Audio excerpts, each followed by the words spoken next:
धन्यवाद संगीता बंसल जी।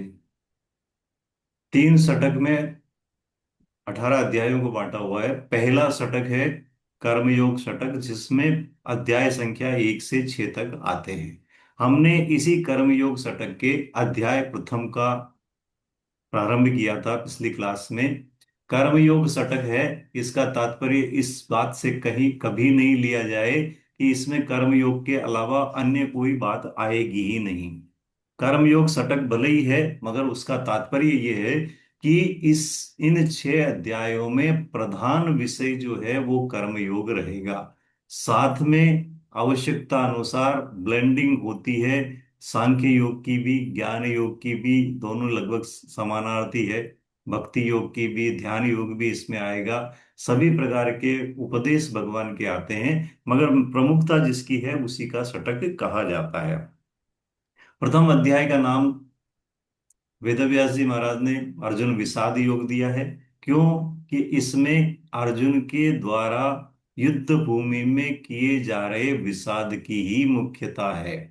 अध्याय की शुरुआत में धृतराष्ट्र संजय, जो कि उनके असिस्टेंट है, उनसे एक प्रश्न करते हैं कि युद्ध भूमि में, कुरुक्षेत्र में युद्ध की इच्छा से इकट्ठे हुए मेरे और पांडु के पुत्रों ने क्या किया। अर्थात भेद की शुरुआत वहीं से हो जाती है। ये इंडिकेट हो जाता है, ये हमारे सामने आ जाता है कि धृतराष्ट्र के स्वार्थ की वजह से, धृतराष्ट्र के अपने पुत्रों की तरफ ममता की वजह से, धृतराष्ट्र की भेद दृष्टि की वजह से ही इस महाभारत का आगाज हुआ है। ये महाभारत का युद्ध हुआ है। दूसरी चीज हमने एक और समझी कि गीता के 700 अध्यायों में पहले अध्याय का पहला शब्द है धर्म, और 700वें श्लोक का आखिरी शब्द है मम।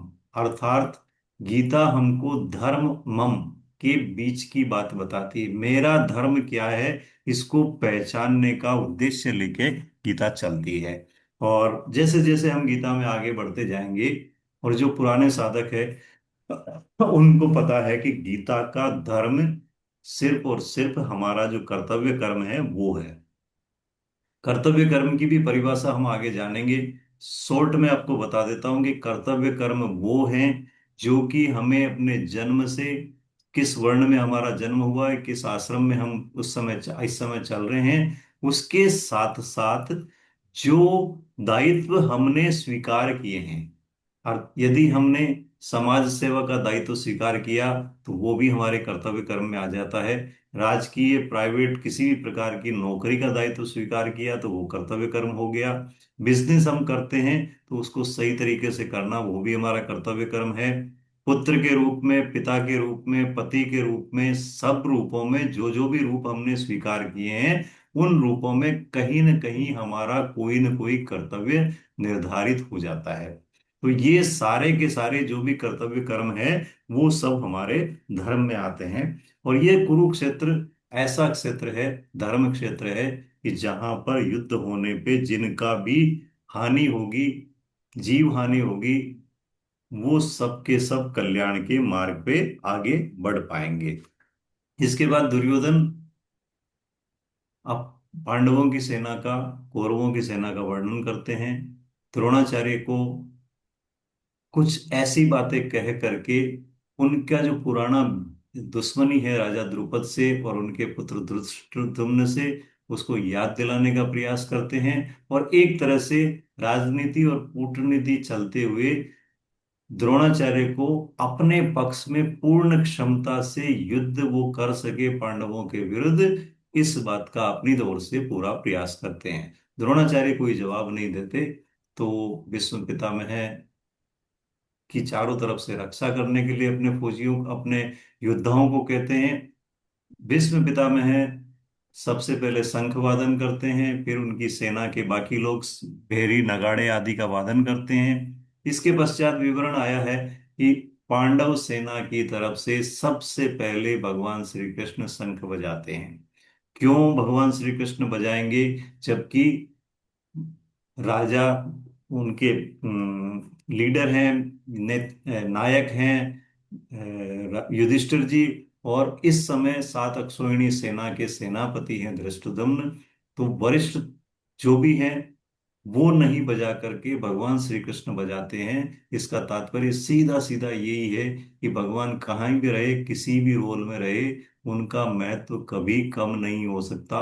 हमारे जीवन में भी अन्य महत्वपूर्ण चीजें कितनी ही रहे, भगवान का महत्व कभी कम नहीं होना चाहिए। नंबर वन पे भगवान ही होने चाहिए। मगर ये बड़े अफसोस की बात है। मैं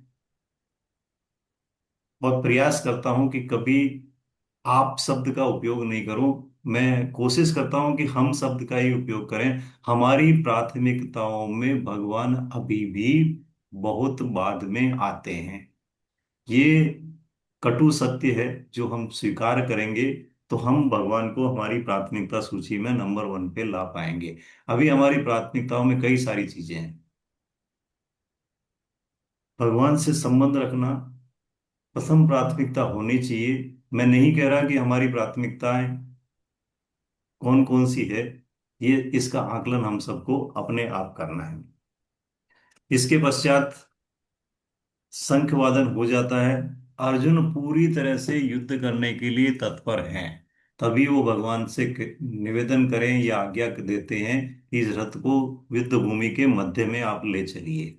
भगवान युद्ध भूमि के मध्य में ले जाते हैं और यही हमको पांच शब्द भगवान बोलते हैं, उससे हमको स्पष्ट हो जाता है कि गीता भगवान स्वयं सुनाना चाहते हैं। भगवान कहते हैं कि हे पार्थ, इन इकट्ठे हुए कुरुवंशियों को देख। भीष्म और द्रोण के सामने ले जाके रथ तो लगा दिया, साथ में ये और कह दिया कि इन कुरुवंशियों को तू देख। अरे भगवान, आप ये कह देते कि अर्जुन तू इन दुर्योधन को देख, जिसकी आज्ञा से द्रौपदी का चीरहरण हो रहा था। उस दुर्योधन को देख जिसने अपने मामा शकुनी की वजह से जुए में तुमको हराया।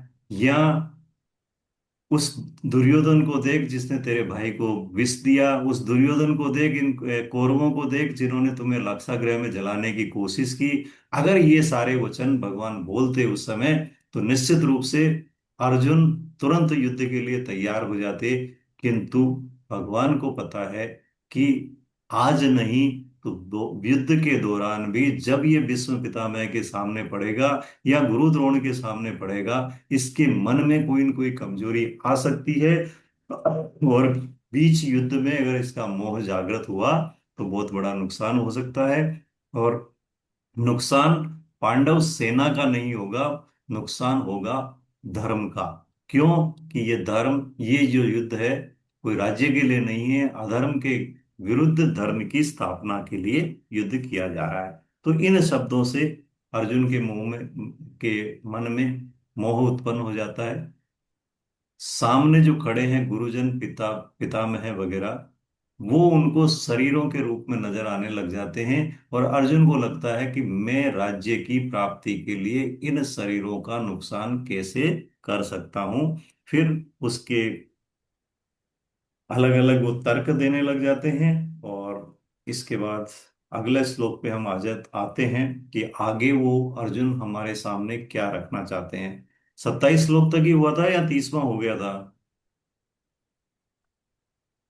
27। जी, 27 तक हुआ था स्टार्ट हुआ था। 27 तक हुआ। तो जी। पेज नंबर 18, 28वें श्लोक का उत्तरार्ध से हम स्टार्ट करेंगे। माया शर्मा जी, आप वाचन कीजिए प्लीज। विनोद जी, आपका अगली बार नंबर।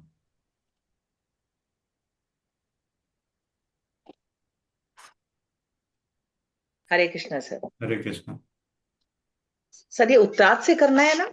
हाँ, उत्तरार्ध से ही करना, अर्जुन उवाच से। अर्जुन उवाच है, दृष्टवेमं स्वजनं कृष्ण युयुत्सुं समुपस्थितम् सीदन्ति मम गात्राणि मुखं च परिशुष्यति वेपथुश्च शरीरे मे रोमहर्ष च जायते गाण्डीव सन् गाण्डीव संस्ते हस्तात्वक चैव परिदह्यते न च शक्नोम्यवस्थातुं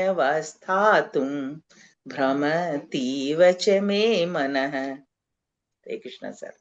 हरे कृष्णा। श्री कृष्ण युद्ध की इच्छा वाले इस कुटुंब समुदाय को अपने सामने उपस्थित देखकर मेरे अंग शिथिल हो रहे हैं, मुंह सूख रहा है तथा मेरे शरीर में कपकपी आ रही है एवं रोंगटे भी खड़े हो रहे हैं। हाथ से गांडीव धनुष गिर रहा है और त्वचा भी जल रही है। मेरा मन भ्रमित सा हो रहा है और मैं खड़े रहने में भी असमर्थ हो रहा हूँ। हरे कृष्ण। हरे कृष्णा। अब ये जो बात आई है यहाँ पर, सबसे पहले तो अपन देखें 28वां उत्तरार्ध, युयुत्सम समुपस्थितम। लगभग ऐसा ही शब्द धृतराष्ट्र ने भी बोला है, समवेता युयुत्सव, पहले श्लोक में। अब यहाँ भेद क्या है? क्या पिछली बार अपन ने शायद बात करी थी कि ममता धृतराष्ट्र में भी थी, तो ममता यहाँ भी अर्जुन में भी दिख रही है। धृतराष्ट्र की ममता अपनों के प्रति थी, दुर्योधन के प्रति थी, उनके अपने सौ पुत्रों के प्रति थी। अर्जुन की ममता सभी के प्रति है, वो इस श्लोक के 28वें के उत्तरार्ध से स्पष्ट हो रहा है। युत्सम समुपस्थितम बोलने से पहले अर्जुन बोलते हैं, दृष्टवेमं स्वजनम कृष्ण। कृष्ण, मेरे इन स्वजनों की तरफ आप देखिए, मैं इनको देख करके, युत्सुम समुपस्थितम, ये जो मेरे सामने युद्ध की इच्छा से खड़े हुए हैं, मेरा कुटुंब, उनको देख करके मेरे मन में, मेरे शरीर में क्या क्या लक्षण चेंज हो रहे हैं। यानी कि भेद सिर्फ इसी बात का है कि भले ही शब्द एक जैसे आ रहे हो, ममता का की तरफ डायरेक्शन जा रहा हो, मगर अर्जुन सभी को स्वजन मान रहे हैं और धृतराष्ट्र सिर्फ अपने पुत्रों को ही स्वजन मान रहे हैं। इसके आगे इन दो श्लोक में 8 लक्षण बताए हैं शरीर के। ये 8 लक्षण वही है जो अगर किसी साइकियाट्रिस्ट से, हम मनोचिकित्सक से हम जानेंगे, तो मनोचिकित्सक कहेंगे कि ये वो के वही लक्षण है जो कि आज की मेडिकल साइंस भी सीवियर डिप्रेशन के लक्षणों के रूप में पढ़ाती है। अगर किसी व्यक्ति में इनमें से कोई भी लक्षण दिखाई देता है, जैसे अंग शिथिल होना, मुंह सूखना, कोई भी संकट का समय आने आता है और अगर हम हमारा मुंह सूखता है, तो इसका मतलब है कि हम उस लेवल पे पहुंच रहे हैं जहां से कि डिप्रेशन में जाना पड़ सकता है। शरीर कपकपाने लग जाना, रोंगटे खड़े हो जाना, ऐसा कभी लगता है भयंकर डर की स्थिति में कि जैसे हमारे बाल खड़े हो गए हों शरीर के, सिर के नहीं। हाथ से गांडीव धनुष गिरना, ये बहुत बड़ा लक्षण है। एक महायोद्धा, महारथी नहीं अतिरथी, उस समय महारथी उसको कहा जाता था जो 10,000 योद्धाओं से एक साथ युद्ध कर सकता था। और अतिरथी उसको कहा जाता है कि जिसके सामने कितने ही योद्धा आए, वो कभी किसी को कप जवाब देने से नहीं चूकता। ऐसे योद्धा के हाथ से धनुष गिरना, जो कि उसका सबसे बड़ा हथियार है।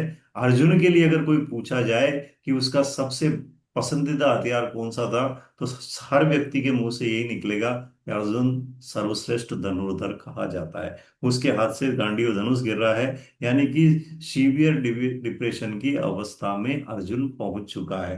त्वचा भी जल रही है, ये भी एक्सट्रीम स्थिति में आता है कि हमारा शरीर जलने लग जाता है। मेरा मन भ्रमित हो रहा है, ये आ गया फाइनल वर्डिक्ट, और मैं खड़े रहने में भी असमर्थ हो रहा हूं। अब किसी प्रकार की कोई कमी नहीं रही है कि मोह के कारण ही ये सारी चीजें हो रही है। और हो किसके साथ रही है? उस अर्जुन के साथ जिसने इन समस्त दल को, जो कि उसके सामने खड़ा हुआ है, अकेले हाथों विराट के युद्ध में हराया हुआ है। अभी तो अर्जुन के रथ के सारथी भगवान श्री कृष्ण हैं, जो कि उस समय के सर्वश्रेष्ठ सारथियों में है। दो व्यक्तियों को सर्वश्रेष्ठ सारथी महान माना जाता था उस समय, एक तो भगवान श्री कृष्ण और दूसरे शल्य, इनके जो मामा हैं। और जिन शल्य को दुर्योधन ने रास्ते में आते समय इतनी सुख सुविधाएं दी कि उन शल्य को वादा करना पड़ा कि मैं दुर्योधन की तरफ से शामिल होऊंगा। आ रहे थे पांडवों की सहायता करने के लिए, और दुर्योधन ने ऐसी चाल खेली कि वो उनकी तरफ चले जाते हैं। तो अभी तो सारथी भगवान श्री कृष्ण है, किंतु उस युद्ध में तो सारथी भी विराट का पुत्र उत्तर था, और श्री कृष्ण स्वयं बृहन्नला के वेश में थे। उस युद्ध में भी अकेले दम पर अर्जुन ने इन समस्त योद्धाओं, जिसमें भीष्म पितामह, कर्ण, दुर्योधन, सभी, द्रोणाचार्य, कृपाचार्य सभी शामिल है, अकेले दम पे हराया हुआ है। ऐसा महाबली अर्जुन अगर इस हालत में आ जाता है, तो इसका सीधा सीधा तात्पर्य यही है कि वो भयंकर महामोह की स्थिति में आ गया है। और भयंकर चिंता की स्थिति कैसी होती है, इसके बारे में हम सब जानते हैं कि चिंता और चिता, इन दोनों में कोई विशेष अंतर नहीं है। चिंता चिता समा ही युक्ता, बिंदु मात्रम विशेषतः। चिता से एक बिंदु का ही फर्क है चिंता में। चिता तो मुर्दों को जलाया करती है, मगर चिंता जिंदों को जला देती है, जिंदा शरीरों को जला देती है। ऐसी स्थिति यहाँ अर्जुन के सामने आ गई है। क्यों आ गई है, ये हम आगे जानेंगे। मगर अभी हमको ये पता है कि जैसे ही भगवान श्री कृष्ण ने 5 शब्द बोले, हे पार्थ, इन इकट्ठे हुए कुरुवंशियों को देख, कुटुंब के प्रति उनका मोह जागृत हो जाता है। और मोहित अवस्था में व्यक्ति का विवेक काम नहीं करता, जो कि हम लोगों के लिए सबसे बड़ी नेमत है भगवान की। वो विवेक काम नहीं करता। वो सिर्फ और अकर्तव्य का निर्णय नहीं कर पाता। उसके मन में मताग्रह के वशीभूत जिस प्रकार के विचार आते हैं, उन्हीं विचारों के साथ वो चलना चाहता है, कुतर्क करता है, नए नए तर्क बताएंगे। जैसे वही स्थिति अभी आज हम जानेंगे कि अर्जुन के सामने आ रही है, कि जाति धर्म कुल धर्म वर्ण संकर, पता नहीं कितने कितने मुद्दे उठा करके भगवान को प्रभावित करने का प्रयास यहाँ पर अर्जुन करने वाले हैं। तो आइए देखते हैं आगे अर्जुन क्या कहना चाह रहे हैं, भावी परिणाम पे क्या उनका सोच है। विनोद टाक साहब, श्लोक संख्या 31 और 32।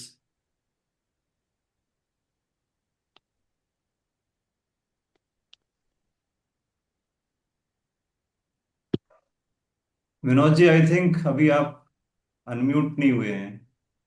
सर मेरे पास सेकंड चैप्टर की पीडीएफ नहीं है। ये फर्स्ट चैप्टर ही है सर ये।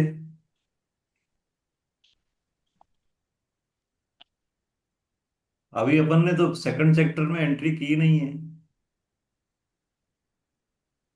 ठीक है सर, वो टॉपिक मुझे मिल नहीं रहा है, मैं कोई कोशिश बात करता नहीं, हूँ। कोई कोई बात नहीं। हर किसका? हर्षवर्धन।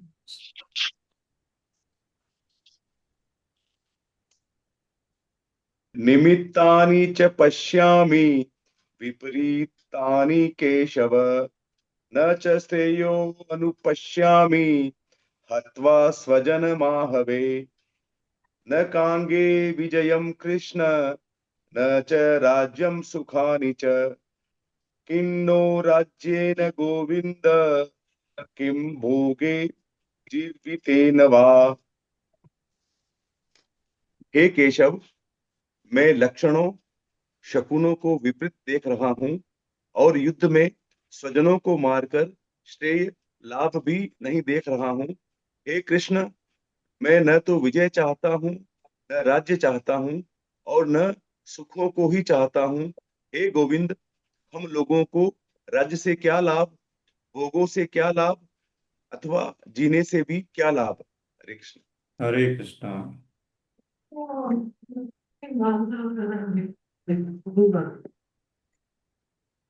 विनोद टाक साहब, अभी मैंने एक वही पीडीएफ वापस शेयर किया है। इसके पेज नंबर 18 पे आइए आप। नहीं, इसके तो पेज नंबर 9 पे आइए। अभी जो मैंने पीडीएफ शेयर किया ना, उसके पेज नंबर 9 पे आइए। आपको दिख रहा कि नहीं दिख रहा है, एक बार मुझे बता दीजिए आप, उसके बाद अपन आगे चलें। पुस्तक अगर नहीं पहुंची है तो पीडीएफ इसीलिए शेयर किया है, सबको पढ़ने का मौका भी मिलता रहना चाहिए। खुल गया? Yes sir. मिल गया ये पेज नंबर 9 पे? ओपन हो रहा है सर। ठीक है, चलिए आगे बढ़ते हैं इसमें थोड़ा सा। पहला जो श्लोक है जिसमें अर्जुन कह रहे हैं कि मुझे शकुन विपरीत दिख रहे हैं। शकुन क्या होते हैं इस बात पे नहीं जाते हुए हम यहाँ ये बात करना चाहते हैं। स्वामी जी का ऐसा कहना है कि अर्जुन को कोई शकुन नजर नहीं आ रहे हैं। अर्जुन के हृदय में विकार उत्पन्न हो रहे हैं। कोई शरीर शारीरिक जो लक्षण उनके प्रकट हो रहे हैं ना, वो मोह की वजह से प्रकट हो रहे हैं, और ये शकुन नहीं होकर के विकार हैं। शारीरिक लक्षणों से ही ऐसा अर्जुन को प्रतीत हो रहा है कि मैं स्वजनों को युद्ध में मारने का डिसीजन भी लेता हूं तो भी मुझे इससे कोई लाभ नहीं है। अर्थात अर्जुन यहाँ पर कर्तव्य को भूल करके पाप पुण्य के फेर में, पाप पुण्य के तर्क वितर्क में उलझ रहे हैं, और ये कहना चाह रहे हैं हत्वा स्वजन महावे, मैं स्वजनों को मार करके क्या करूंगा। स्वजन कौन है? क्या वो दुर्योधन स्वजन कहा जा सकता है जिसकी वजह से अधर्म फैला है? क्या अधर्म की स्थापना में, जो अधर्म को फैलाने में जो सहायक है, वो स्वजन छोड़ने योग्य है? इस तरफ अर्जुन की दृष्टि नहीं जा रही है।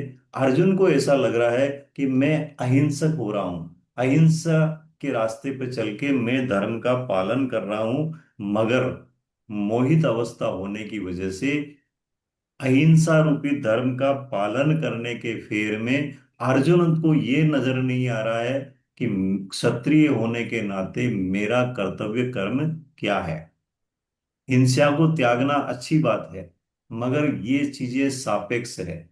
हिंसा किसके विरुद्ध की जा रही है ये भी देखना। अहिंसा परमो धर्म है, यहां तक हम बोलते हैं, वहां तक ठीक है। धर्म हिंसा तथैव च, धर्म की स्थापना के लिए की जाने वाली हिंसा उस अहिंसा से भी बेटर है। उसका पूरा श्लोक, पूरा अगर देख पूरी तरह से हम उसको देखें तो ये आता है। तो ऊपरी तौर से हमको चीजों को ग्रहण नहीं करना चाहिए। यदि जानकारी पूरी नहीं है तो पूरी जानकारी करें। ऊपरी तौर से हमको देखने में अर्जुन लगेगा कि बहुत बड़ा त्यागी व्यक्ति है। देखिए, सबके लिए सोच रहा है, कोई अनावश्यक नहीं मारा जाए, अहिंसा की बात कर रहा है, किंतु करुणा और दया जैसे दैविक गुण होने चाहिए, मगर मोह ममता को दया का नाम बिल्कुल भी नहीं दिया जाना चाहिए। यदि कोई इस तरह का हिंसक व्यक्ति है, आपके सामने गाय को बिल्कुल मारने की कोशिश कर रहा है, और उसके सामने हम ज्ञान की बातें करें कि भैया इस गाय को नहीं मारना चाहिए, वो नहीं करना चाहिए, तो तब तक हमारे ज्ञान की बातें जब तक पूरी होगी तब तक वो उसको मार चुका होगा। तो कसाई, कोई भी व्यक्ति गाय के पीछे है तो सत्य भाषण करना उस समय उचित नहीं है। जिस प्रकार रोका जाना चाहिए उसी प्रकार रोका जा सकता है। ये सही है कि अर्जुन के मन में भोग विलास को पाने की इच्छा नहीं है, इसीलिए वो कह रहे हैं कि न तो मैं विजय चाहता हूं, न राज्य चाहता हूं, न सुख चाहता हूं। गोविंद, हम लोगों को राज्य से क्या लाभ? क्यों भाई? तुम लोगों को अगर राज्य से कोई लाभ नहीं है तो युद्ध करने के लिए तुम तैयार थे कि नहीं थे? अगर युद्ध करने के लिए तैयार नहीं थे तो अर्जुन भगवान श्री कृष्ण के पास क्यों गए सहायता मांगने के लिए? ये प्रकरण सबको पता है कि दुर्योधन भी पहुंचा। दुर्योधन भले ही पहले गया था, मगर वो सिराने की तरफ जाके बैठ जाता है। अर्जुन बाद में पहुंचते हैं। अर्जुन भगवान शयन कर रहे होते हैं तो दुर्योधन पहले सिराने की तरफ बैठ जाता है। शयन करते हुए भी समय ही अर्जुन भी पहुंचते हैं तो वो पैरों की तरफ जाके बैठ जाते हैं। ये नेचुरल है कि जैसे ही नींद खुलती है सबसे पहले हमारी दृष्टि सामने की तरफ जाती है। अर्जुन की तरफ दृष्टि पहले गई थी। भगवान ने उसको पहले मांगने का मौका दिया, और भगवान ने अपनी बात सामने रख दी थी कि एक तरफ मैं रहूंगा निहत्था, किसी प्रकार का युद्ध नहीं करूंगा, शस्त्र धारण नहीं करूंगा, दूसरी तरफ मेरी एक अक्षौहिणी सेना रहेगी। तो अर्जुन ने भगवान को मांग लिया। अर्थात इस घटना को सुना करके मैं ये सिर्फ ये कहना चाह रहा हूं कि युद्ध करने के लिए अर्जुन तैयार थे। युद्ध करने के लिए अर्जुन तैयार थे, इसीलिए भगवान को कहा कि सेना को युद्ध क्षेत्र के रथ को युद्ध क्षेत्र के मध्य में ले चलो। तो अब किस कीमत पे वो श्रेय की बात करके युद्ध से भागना चाहते हैं? यानी कि स्पष्ट है कि अच्छाई भले ही वो स्वीकार करना चाहते हैं, अच्छाई के रास्ते पे चलना चाहते हैं, अहिंसा अच्छी बात है, मगर यदि हिंसा या ये अच्छाई कर्तव्य विमुखता के रास्ते में आ रही है, कर्तव्य विमुखता की कीमत पे आ रही है, तो फिर ये कोई धर्म अधर्म की व्याख्या नहीं है, सिर्फ और सिर्फ भावुकता है। अधर्म का सक्रिय प्रतिकार, पूर्ण क्षमता से प्रतिकार किया जाना आवश्यक है। समष्टि के हित के लिए अपनी व्यक्तिगत सोच, व्यक्तिगत प्रतिज्ञा उस रास्ते में आनी नहीं चाहिए। अब सवाल ये आता है कि हम अपने धर्म का निर्णय कैसे करें? ऐसा कोई ज्ञान हमको है नहीं। तो धर्म का निर्णय करने के लिए ही हम सभी श्रीमद् भगवत गीता के सम्मुख हुए हैं। हमारा धर्म क्या है, किस तरह के कर्मों से हम अपने चरम लक्ष्य के रास्ते पर बढ़ सकते हैं, ये सब जानेंगे हम गीता से। इसलिए हमारे लिए ग्रंथ जरूरी है, क्योंकि हमारा अंतःकरण इतना शुद्ध नहीं है कि हमारे अंतःकरण में धर्म सम्मत बातें भगवान की कृपा से प्रकट होती रहे। इसीलिए हम जैसे लोगों के लिए ही कहा है, तस्मात् शास्त्र प्रमाणम कार्य कार्य व्यवस्थिते, 16वें अध्याय के 24वें श्लोक में आएगा कि हम जैसे लोगों के लिए शास्त्र में जो लिखा है वही प्रमाण है। क्योंकि मोहित अवस्था किसी भी समय हम लोगों में हो सकती है। हम अधिकांशतः घटनाओं को, व्यक्तियों को, वस्तुओं को, परिस्थितियों को राग द्वेष रूपी चश्मे से ही देखते हैं। यानी कि मुझे ये अच्छा लगता है और ये खराब लगता है, ये मानस हम पहले से ही बना के रखते हैं, और गीता में इसको मताग्रह कहा गया है। अब विजय और राज्य आदि नहीं चाहिए मेरे को, ये तो अर्जुन ने कह दिया। मगर विजय और राज्य उनको क्यों नहीं चाहिए, इसका इसका कारण विनीता शर्मा जी ने ज्वाइन किया गया। विनीता शर्मा जी, आप मुझे सुन पा रही है?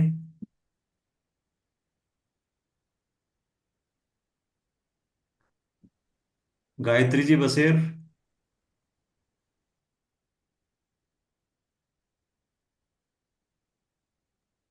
मैंने ज्वाइन किया लेकिन मैं स्क्रीन नहीं देख अच्छा, सकती, कोई मेरे कोई को कोई इसलिए बात नहीं आता दीदी, कोई भी बात नहीं है। दीदी। मोहित जी। हाँ। हरे कृष्ण। येषाम् मर्थें काङ्गाक्षितं नो राज्यं भोगः सुखानि च त इमे अवस्थिताः युद्धे प्राणां त्याक्त्वा धनानि च आचार्यः पुत्रास्तेव च पितामहः मातुलः श्वशुरः पौत्र शायल्य संबंधितनस्तथा एतात् हनुमिच्छामि ननो अपि मधुसूदन अपि त्रैलोक्यराजस्य हेतो किम नुम महि कृते। जिनके लिए हमारे राज्य भोग सुख की इच्छा है, वे ही यह सब अपने प्राणों की और धन की आशा का त्याग करके युद्ध में खड़े हैं। आचार्य, पिता, पौत्र और पितामह, मामा, ससुर, पौत्र, साले तथा अन्य जितने भी संबंधी हैं, मुझ पर प्रहार करने पर भी मैं इनको मारना नहीं चाहता। और हे मधुसूदन, मुझे त्रिलोकी का राज्य मिलता हो तो भी मैं इनको मारना नहीं चाहता। फिर पृथ्वी के लिए तो मैं उनको मारूं ही क्यों। हरे कृष्ण। हरे कृष्णा। पिछले श्लोक में अर्जुन ने कहा था कि न कांक्षे विजयम कृष्ण न च राज्यम सुखानि च, राज्य और विजय मुझे नहीं चाहिए। क्यों नहीं चाहिए? इस बार अभी वो स्पष्ट कर रहे हैं कि हम वास्तव में, हम लोग भी अपने आप का आकलन करें। हम सुख सुविधाएं किस लिए चाहते हैं, हम काम किस लिए करते हैं, और अधिक से अधिक धन और सुख या सुविधाएं क्यों कम अर्जित करना चाहते हैं, ताकि हम उसे अपने परिजनों के साथ, परिवार के साथ उपयोग कर सके। यहाँ अर्जुन वही बात कह रहे हैं। इसलिए ये बातें तो बड़ी आकर्षक लगती है हमको। और जो बात मेरे को आखिर में बोलनी थी, प्रकरण आ गया तो मैं यही बोल दूं, यदि हम सबको ये सारी बातें स्ट्राइक कर रही है कि नहीं बिल्कुल अर्जुन सही कह रहा है, हर्षवर्धन गर्दन हिला रहा है, मगर भैया मोहित अवस्था में है वो, आप भी अगर सही बातें लग रही है ये तो, सब मोहित अवस्था में है, तो इसलिए गीता से निरंतर हम जुड़े रहें। एक निवेदन यहाँ ये करना चाहूंगा आप लोगों से कि आपने, हम सब ने भगवान की वाणी के सम्मुख होने का निश्चय किया है, और अपनी पसंद से, अपनी सुविधा से सोमवार को सुबह 6 बजे का समय हमने चूज किया है।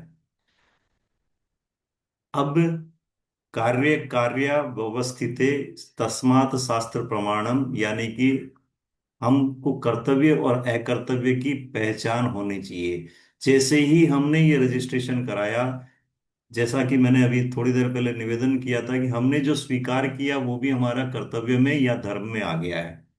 तो ये हमारा धर्म हो गया है कि हम जुड़े, निरंतर जुड़े रहें, पूरे साल जुड़े रहें। कोई विशेष परिस्थिति है तो उसमें अगर नहीं जुड़ पाते हैं तो प्रयास करें कि उसको घर पे बैठ करके हम स्वाध्याय कर लें, ताकि अगली क्लास में यदि हमारे मन में किसी प्रकार के कोई भ्रम आता है, कंफ्यूजन आता है, कोई चीज समझ नहीं पाती है, आती है, तो क्लास से पहले पूछ लें, बीच में मैसेज करके पूछ लें, ग्रुप में डाल करके पूछ लें, मगर कोई भी चीज छूटे नहीं, इस बात को हम इंश्योर करें।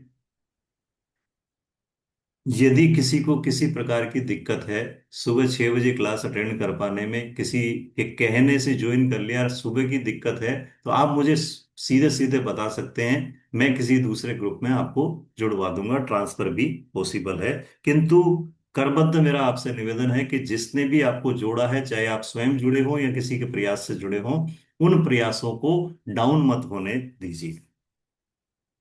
ये सा मर्ते कांक्षितम नो, कि राज्य और भोग जिनके लिए हमको चाहिए, वो तो स्वयं अपने प्राणों और धन की आशा का त्याग करके युद्ध में मेरे सामने खड़े हुए हैं। दोनों तरफ की बात कर रहे हैं, कौरवों की नहीं, पांडवों की भी बात कर रहे हैं, कि जो एक बार युद्ध के मैदान में आ जाता है उसका तो कफन तैयार हो ही जाता है। युद्ध के मैदान में कोई जरूरी नहीं कि हमारे पक्ष की विजय हो तो भी हम जीवित रहें ही सही।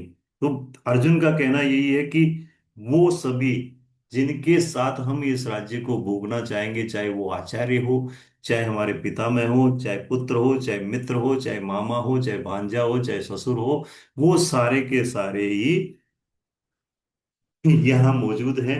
और इनमें से कौन जिंदा रहेगा, नहीं रहेगा, राज्य मिलेगा, नहीं मिलेगा, ये सारी चीजें अनसर्टेन है। इन शब्दों से ऊपरी तौर पे देखने में ऐसा लगता है कि अर्जुन में वैराग्य का भाव आ रखा है, मगर ये वैराग्य असली वैराग्य नहीं है। ये जो वैराग्य है, ये मोह ममता से प्रभावित वैराग्य है। इसीलिए अर्जुन कहते हैं कि त्रिलोकी का राज्य मिल जाए तो भी मैं इनको नहीं मारूं, तो फिर पृथ्वी के राज्य के लिए तो मारूं ही क्यों। अर्जुन समझ रहे हैं कि ये जो युद्ध हम कर रहे हैं वो राज्य की प्राप्ति के लिए, धन की प्राप्ति के लिए और सुख की प्राप्ति के लिए कर रहे हैं। वास्तविकता इससे अलग हटकर है। ये जो धर्म है, धर्म की स्थापना करने के लिए युद्ध हो रहा है, और अर्जुन जो युद्ध में खड़ा हुआ है वो अपने क्षत्रिय धर्म के पालन के लिए खड़ा हुआ है। और मनुष्य मात्र का एकमात्र धर्म अपने कर्तव्य कर्म का पूर्णता से पालन करना है। इवन भगवान स्वयं कहते हैं ये बात, तीसरे अध्याय में जब पहुंचेंगे तो भगवान स्वयं कहते हैं कि मेरे को कुछ भी प्राप्त करना नहीं है। इस त्रिलोकी में ऐसी कोई वस्तु नहीं है जो मुझे अप्राप्त हो। त्रैलोकी में ऐसी कोई वस्तु नहीं है जिसकी मुझे इच्छा होती हो, फिर भी अवतार के समय या अन्य समय में मैं सदैव कर्तव्य कर्म करने में ही लगा रहता हूँ। अर्थात कर्तव्य कर्म हमारी पहली प्राथमिकता होनी चाहिए। उससे मिलना क्या है या उससे खोया क्या जाएगा, वो हमारी प्राथमिकता सूची में बाद में आना चाहिए। अगर हमारा कर्तव्य कर्म धर्म के रूप में शास्त्र सम्मत है तो। यहां भी एक संबोधन देते हैं अर्जुन भगवान को, मधुसूदन। मधु नामक दैत्य को मारने की वजह से भगवान को मधुसूदन कहा गया है। कि हे मधुसूदन, आपने तो मधु नामक दुष्ट दैत्य को मारा था और मेरे को किसके सामने लाके आपने खड़ा कर दिया है, तो इन पूजनियों को मैं कैसे मारूं। यहाँ जब आप टीका पढ़ेंगे तब इसमें एक विशेष बात आपको दिखेगी। मोटो जी स्टाइलिश नाम से जिन्होंने ज्वाइन किया है, आपको हाँ कुछ जी कहना है क्या? जी। मैं उससे जुड़ नहीं पा रही, मतलब दिखाई नहीं दे रहा है मुझे। आपका वीडियो ऑन कीजिए ना आप। एक मुझे सेकंड में मैं आपको मैसेज करता हूँ। हाँ आज जी हाँ जी। मैं विनीता शर्मा बोल रही हूँ। जी, मैं मेरे को एक तो मैं आपका नाम रीनेम कर देता हूँ, देखो अभी आपको विनीता जी। विनीत मैं विनीता शर्मा ही लिख देता हूँ इस पे। हाँ जी, मुझे आ ही नहीं रहा ये। मुझे आपकी आवाज आ रही है, आप दिख रहे हैं और वो सब सुनाई दे रहा है, लेकिन ब्रदर बोल रहे हैं वो भी सुनाई दे रहा है, लेकिन मुझे खुद को उससे कैसे करूं वो नहीं आ रहा। आपके लेफ्ट साइड में देखिए, नीचे स्क्रीन पे टच कीजिए आप, दो तीन ऑप्शन आएंगे, एक तो ऑडियो आएगा, एक वीडियो आएगा। जैसे आपने ऑडियो ऑन किया वैसे ही वीडियो पे टच कीजिए और वीडियो ऑन हो जाएगा। और किसी को भी अगर ये दिक्कत आ रही है ऑडियो और वीडियो ऑन करने की, तो वो इस तरह से कर सकते हैं। इसमें तो लिखा while using the app only, only this time don't allow. मैं कुछ या तो गलत कर रही हूँ मैं। नहीं, आपके इसमें जब मीटिंग ऐप कर स्टार्ट किया दीजिए। था, जूम स्टार्ट किया था, तब कोई हाँ जी। प्रॉब्लम आई है। अब आप एक काम कीजिए, आज तो कोई बात नहीं, आप ठीक स्क्रीन है। पे आप नजर नहीं आए, कोई स्क्रीन पे दिक्कत नहीं है। नहीं, आप तो नजर आ रहे हैं और वो हाँ ब्रदर और सिस्टर भी नजर आ रहे हैं हाँ बोलते हाँ, हुए। ठीक है, मैं आपकी बात समझ गया। आप अपना वीडियो ऑन नहीं कर पा रही है, कोई बात नहीं। अब अच्छा अच्छा। कल, आज इस क्लास के बाद आप इस जूम को अनइंस्टॉल करके री इंस्टॉल कर लीजिएगा। अच्छा अच्छा, थैंक यू री ब्रदर। री इंस्टॉल करने के बाद आप उसको देख पाएंगे। अच्छा अभी मैंने आपका रीनेम भी कर दिया है। सर अब यही सर यही प्रॉब्लम मेरा आ रही है। तो आप सर भी, मेरे मोहन सिंह सर जी साहब, आप भी यही कर लीजिए। आपके ऑप्शन आ रहा कि नहीं आ रहा नीचे, जब आप स्क्रीन पे टच करते हैं तो ऑडियो के साथ वीडियो का? नहीं आ रहा सर। जब हम स्क्रीन टच करते हैं इधर तो वीडियो क्या? इज स्टॉप, ऊपर ऊपर लिखा हुआ है योर वीडियो इज स्टॉप। चलिए कोई बात नहीं, इससे रिलेटेड मैं एक वीडियो शेयर कर दूंगा ग्रुप में, यूट्यूब का कोई वीडियो, जिससे कि आप समझ जाएंगे। एक बार अनइंस्टॉल करके वापस इंस्टॉल कर लिए, आपकी आवाज हमारे तक पहुंच रही है। बस आपके हाँ जी। मुखारविंद के दर्शन हमको नहीं हो पा रहे हैं, कोई दिक्कत नहीं है। हरे आप, कृष्ण। मुझे हरे मेरे कृष्ण। हरे पास हरे हरे कृष्णा brother। कृष्ण, मेरे पास कोई बात, हाँ, मेरे पास वीडियो है, मैं धर्मेंद्र जी शेयर कुछ कर कहना देता चाह हूँ रहे सर। हैं? जी सर, जी ये अगर बताइए। अपनी स्क्रीन को मतलब फिंगर से लेफ्ट साइड में वो कर देंगे ना, स्क्रैप कर देंगे, तो इनका वीडियो आ जाएगा सर। देखिए आप, ये लोग ये जो कह रहे हैं धर्मेंद्र जी, धर्मेंद्र ही है ना आपका पूरा नाम? जी सर, जी सर। ठीक है। मोहन सिंह जी और विनीता जी, हाँ स्क्रीन जी। को आप अपने अंगुली से लेफ्ट साइड में ले जाइए।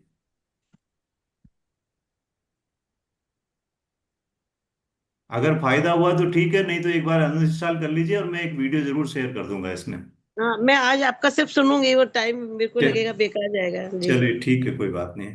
हाँ आप जी आगे वाचन वाचन करना चाहेंगे श्लोक, विनीता जी? हाँ जी हाँ जी हाँ जी। ठीक है, मैं अगली अगली बार आपको इनवाइट करूंगा, तो आप रेस्पॉन्ड कर दीजिएगा प्लीज। मेरे पास लिखा हुआ बुक नहीं है, बुक तो हैदराबाद रह गई। तो मैं आप जो भेजेंगे स्क्रीन पे वही पढ़ पाऊंगी, क्योंकि मैं हैदराबाद से ऐसे चलो, आई हुई हूँ। आज कोई बात नहीं, फिर मैं आपको और ये भेज दूंगा, तो प्रिंट गीता की निकाल दू... लें। हाँ जी, गीता की दूसरी पुस्तक तो मैंने हाथ में ले रखी है। हाँ, तो आप तो बस वो श्लोक पढ़ देना, कोई दिक्कत नहीं। आपका मैसेज आया था तो आप श्लोक पढ़ देना, श्लोक श्लोक सेम है। अर्थ मत पढ़ना, आप श्लोक पढ़ देना हाँ अगली जी, बार, ठीक है? तो तो श्लोक अभी। अगला हाँ श्लोक जी। 36वां और 37वां, अभी अभी थोड़ी देर रुकिए, मैं कॉल करूंगा तब पढ़ना, मैं बात हाँ जी। कहूंगा, हाँ जी। बुलाऊंगा तब। तो इस श्लोक में अपन चल रहे हैं, ये सा मर्ते कांक्षितम नो राज्यम भोगा सुखानी चे। ये तो हमने ले लिया कि अब अर्जुन ये कह रहे हैं कि त्रिलोकी का राज्य मिले तो भी मैं इनको मारना नहीं चाहता, तो पृथ्वी का राज्य तो चीज ही क्या है। और दूसरी बात है, भगवान से ये बताते हैं कि आप मेरे को गुरुजनों को मारने के लिए प्रेर यहां पर लाके खड़ा कर दिया है, जबकि आप तो सिर्फ और सिर्फ दुष्टों को मारते हैं, यानी कि स्वधर्म जो है उससे येन केन प्रकारेण हिलना चाहते हैं। अर्जुन हमारे प्रतिनिधि है। टीका में एक बहुत बढ़िया बात लिखी है कि हम जीवन भर यही कहते हैं कि हमारे बच्चे अच्छे से रहे, हमें इन बच्चों से कुछ भी नहीं चाहिए, मगर कहीं न कहीं ये सूक्ष्म वासना हम में रहती है कि ये अच्छे से रहे और हम भी इनके साथ अच्छे से हमारा जीवन निकल जाए। ये द्वंद्व हम में चलता रहता है। ऐसा ही द्वंद्व अर्जुन के मन में चल रहा है। क्यों कह रहे हैं ये बात? क्योंकि राज्य की बात उसने स्वयं की है। त्रिलोकी का राज्य मिल जाए तो भी मैं युद्ध नहीं करूंगा, इनको नहीं मारूंगा, पृथ्वी का राज्य तो चीज ही क्या है। यानी कि जो मिल रहा है, इसका मतलब है कि वो कम है। वो इससे ज्यादा अगर मिल जाए तो शायद वो युद्ध करने के लिए तैयार हो जाए। और दूसरी चीज एक और है कि ये जो सारी बातें लिखी हुई है ना, अर्जुन जो बोल रहे हैं, या इसकी व्याख्या जो स्वामी जी ने हमारे सामने एक साधक संजीवनी के रूप में रखी है, इसमें किसी पे कोई आक्षेप नहीं है। ये सारा वृत्तांत हमारी आंखों को खोलने के लिए है कि हम भी दोहरे स्तर पर जी रहे हैं। दिखाते अपने आप को बहुत अच्छा है, मगर वास्तविकता ये है कि ये जो अच्छाई हम अपनी दिखा रहे हैं, उसके पीछे किन किन चीजों को, किन किन कर्तव्य कर्मों को हम पीछे छोड़ करके आए हैं, कितनी कर्तव्य विमुखता हमारी इस अच्छाई को दिखाने में छिपी हुई है। इस द्वंद से हमको बाहर निकलना है।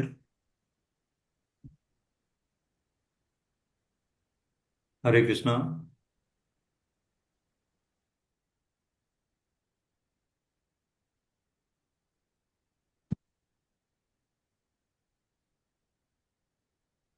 अभी भी आप ज्वाइन कर सकते हैं, क्लास अभी चल रही है, आप ज्वाइन कीजिए प्लीज, अभी 1 घंटा भी नहीं निकला, 8 बजे तक है, आप ज्वाइन कीजिए।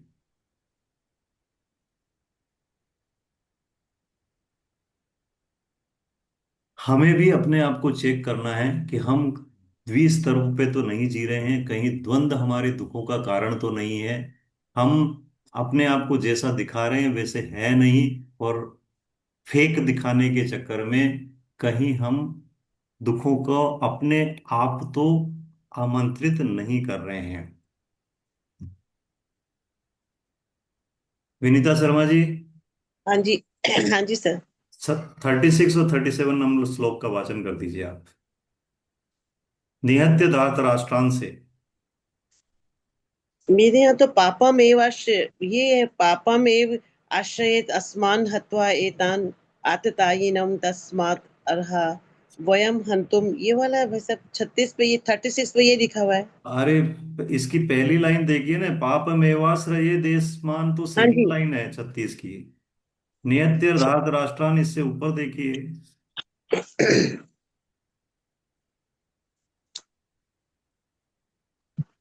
नहीं अच्छा, देखिए। अब अपि त्रैलोक्य राज्यस्य हेतोः किम तुम हाँ, मही कृते हाँ, निहत्य। ये तो 35वें की सेकंड है, इसकी सेकंड लाइन से पढ़ना है।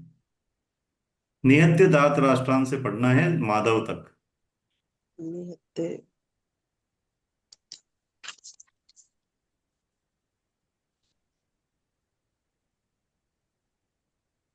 नहीं, इसमें तो मेरे तो जैसे 32वां किम किम नो राजेन गोविंदम किम भोग जीवितेम वाही, चलिए उसके चलिए, फिर सारे ठीक है। पुत्रम मैं एतान। नहीं चलिए, छोड़ दीजिए, आप छोड़ दीजिए, कोई बात नहीं। अगर मेरी गीता की पुस्तक में तो कंटिन्यू देख रही हूँ मैं मैं। आपको आगे प्रोवाइड करा दूंगा, फिर उसके हिसाब से आप कर लीजिए। गौरव, हम्म, गौरव, निहत्य धात्राष्ट्रन् का प्रीति सया जनार्दनम पापमेवाश्च देस्तामन् हत्वितानातिथेननम तास्यामाहार्भये हन्तु धातराष्ट्रन् सवाबान्ध्यवान् स्वजन्य हि कथः हत्वा सुखिन्न श्याम माधव। हे जनार्दन, इन धृतराष्ट्र संबंधियों को मारकर हम लोगों को क्या ही प्रसन्नता होगी। इन आदताइयों को मारने से तो हमें पाप ही लगेगा। इसलिए अपने बांधव इन धृतराष्ट्र संबंधियों को मारने के लिए हम योग्य नहीं है, क्योंकि हे माधव, अपने कुटुंबियों को मारकर हम कैसे सुखी होंगे। हरे कृष्णा। हरे कृष्णा। 6 प्रकार के जो कर्म करने वाले हैं उनको आतंकवादी या संस्कृत में आतताई कहा जाता है। धन जमीन स्त्री का हरण करने वाले, जहर देने वाले, हाथ में शस्त्र लेकर मारने के लिए उद्यत हुआ, और आग लगाने वाला। इनमें से कोई भी काम ऐसा नहीं है जो दुर्योधन ने नहीं किया था। भीम को विष भी दिया था, लाक्षागृह में आग भी लगाई थी, राज्य हरण कर लिया था, द्रौपदी का हरण करवाने का प्रयास किया था, जमीन का हरण किया ही है, जमीन पे कब्जा कर ही रखा है। ऐसा बंदा जो कि आतंकवादी है, देखते ही गोली मार देने के लायक है, उसको भी अर्जुन ये कह रहे हैं कि आतताई तो है, मगर इन आतताइयों को मारने से भी पाप लगेगा। हमारे धर्म शास्त्र कहते हैं कि आतताइयों को मार दो। धर्मशास्त्र ये भी कहते हैं कि अहिंसा, किसी की हिंसा मत करो। वो शास्त्र जो कि कहते हैं आतताइयों को मार दो, वो हमारी स्मृतियां हैं, जिसमें अर्थशास्त्र आ जाएगा, नीति शास्त्र आ जाएगा, राज्य नीति आ जाएगी। वो सब कहते हैं कि आतताइयों को मार दो। और धर्मशास्त्र जो कि हमें मोक्ष के मार्ग पे ले जाने वाले हैं, वो कहते हैं कि हिंसा मत करो। वैसे ये कहा जाता है कि अन्य शास्त्र स्वार्थ के लिए होते हैं, मोक्ष शास्त्र परमार्थ के लिए होते हैं। किंतु सबसे बड़ा परमार्थ पे चलने का मार्ग है अपने धर्म का पालन, अपने कर्तव्य कर्म का पालन। कर्तव्य कर्म के पालन को छोड़ने की कीमत पे धर्म शास्त्रों में जो निर्देश दिए हुए हैं, वो इतने इम्पोर्टेंट नहीं रह जाते यदि धर्म शास्त्रों के निर्देश की आड़ में हम अपने मोह और ममता को छिपाना चाहते हैं। अर्जुन ने स्वीकार किया कि दुर्योधन आतताई है, और ये भी पता है दुर्योधन को कि शास्त्र में आतताई को वध करने की आज्ञा दी हुई है। किंतु ममता की आड़ में, मोह की आड़ में वो इन आतताइयों को बख्श देने के मूड में लग रहा है। अर्जुन को लग रहा है कि हम इनको, इनके ऊपर हमको गुस्सा है, इस वजह से मार रहे हैं। इसलिए हम नहीं मारने के लिए खड़े हुए हैं कि इन्होंने अधर्म का साथ दिया है, इनकी वजह से इस युग में अधर्म फैल रहा है, इस वजह से मार रहे हैं। ये अर्जुन को नहीं लग रहा है। अर्जुन को लग रहा है कि इन्होंने हमारा राज्य छीन लिया, इन्होंने द्रौपदी का अपमान कर दिया, इन्होंने हमको लाक्षागृह में जलाने की कोशिश की, उसका हमको गुस्सा है, उसका बदला लेने के लिए हम इनको मारना चाहते हैं, जबकि वास्तविकता में ऐसी स्थिति नहीं है। मोहित मन ही इस तरह के तर्क कुतर्क कर सकता है, परिणामों के बारे में सोचता रहता है। कर्तव्य कर्म से विमुख होना उसको बहुत ज्यादा अच्छा लगता है। जबकि मनुष्य होने के नाते ममे वांसो जीव लोके जीव भूता सनातन, या ईश्वर अंश जीव अविनाशी, चेतन अमल सह सुख राशि, यानी कि हम भगवान के अंश होने के नाते हमारा सबसे बड़ा कर्तव्य है भगवान की आज्ञा का पालन करना। और गीता में भगवान ने स्पष्ट आज्ञा दी है कि हमें कर्तव्य कर्म किसी भी स्थिति में नहीं छोड़ने चाहिए।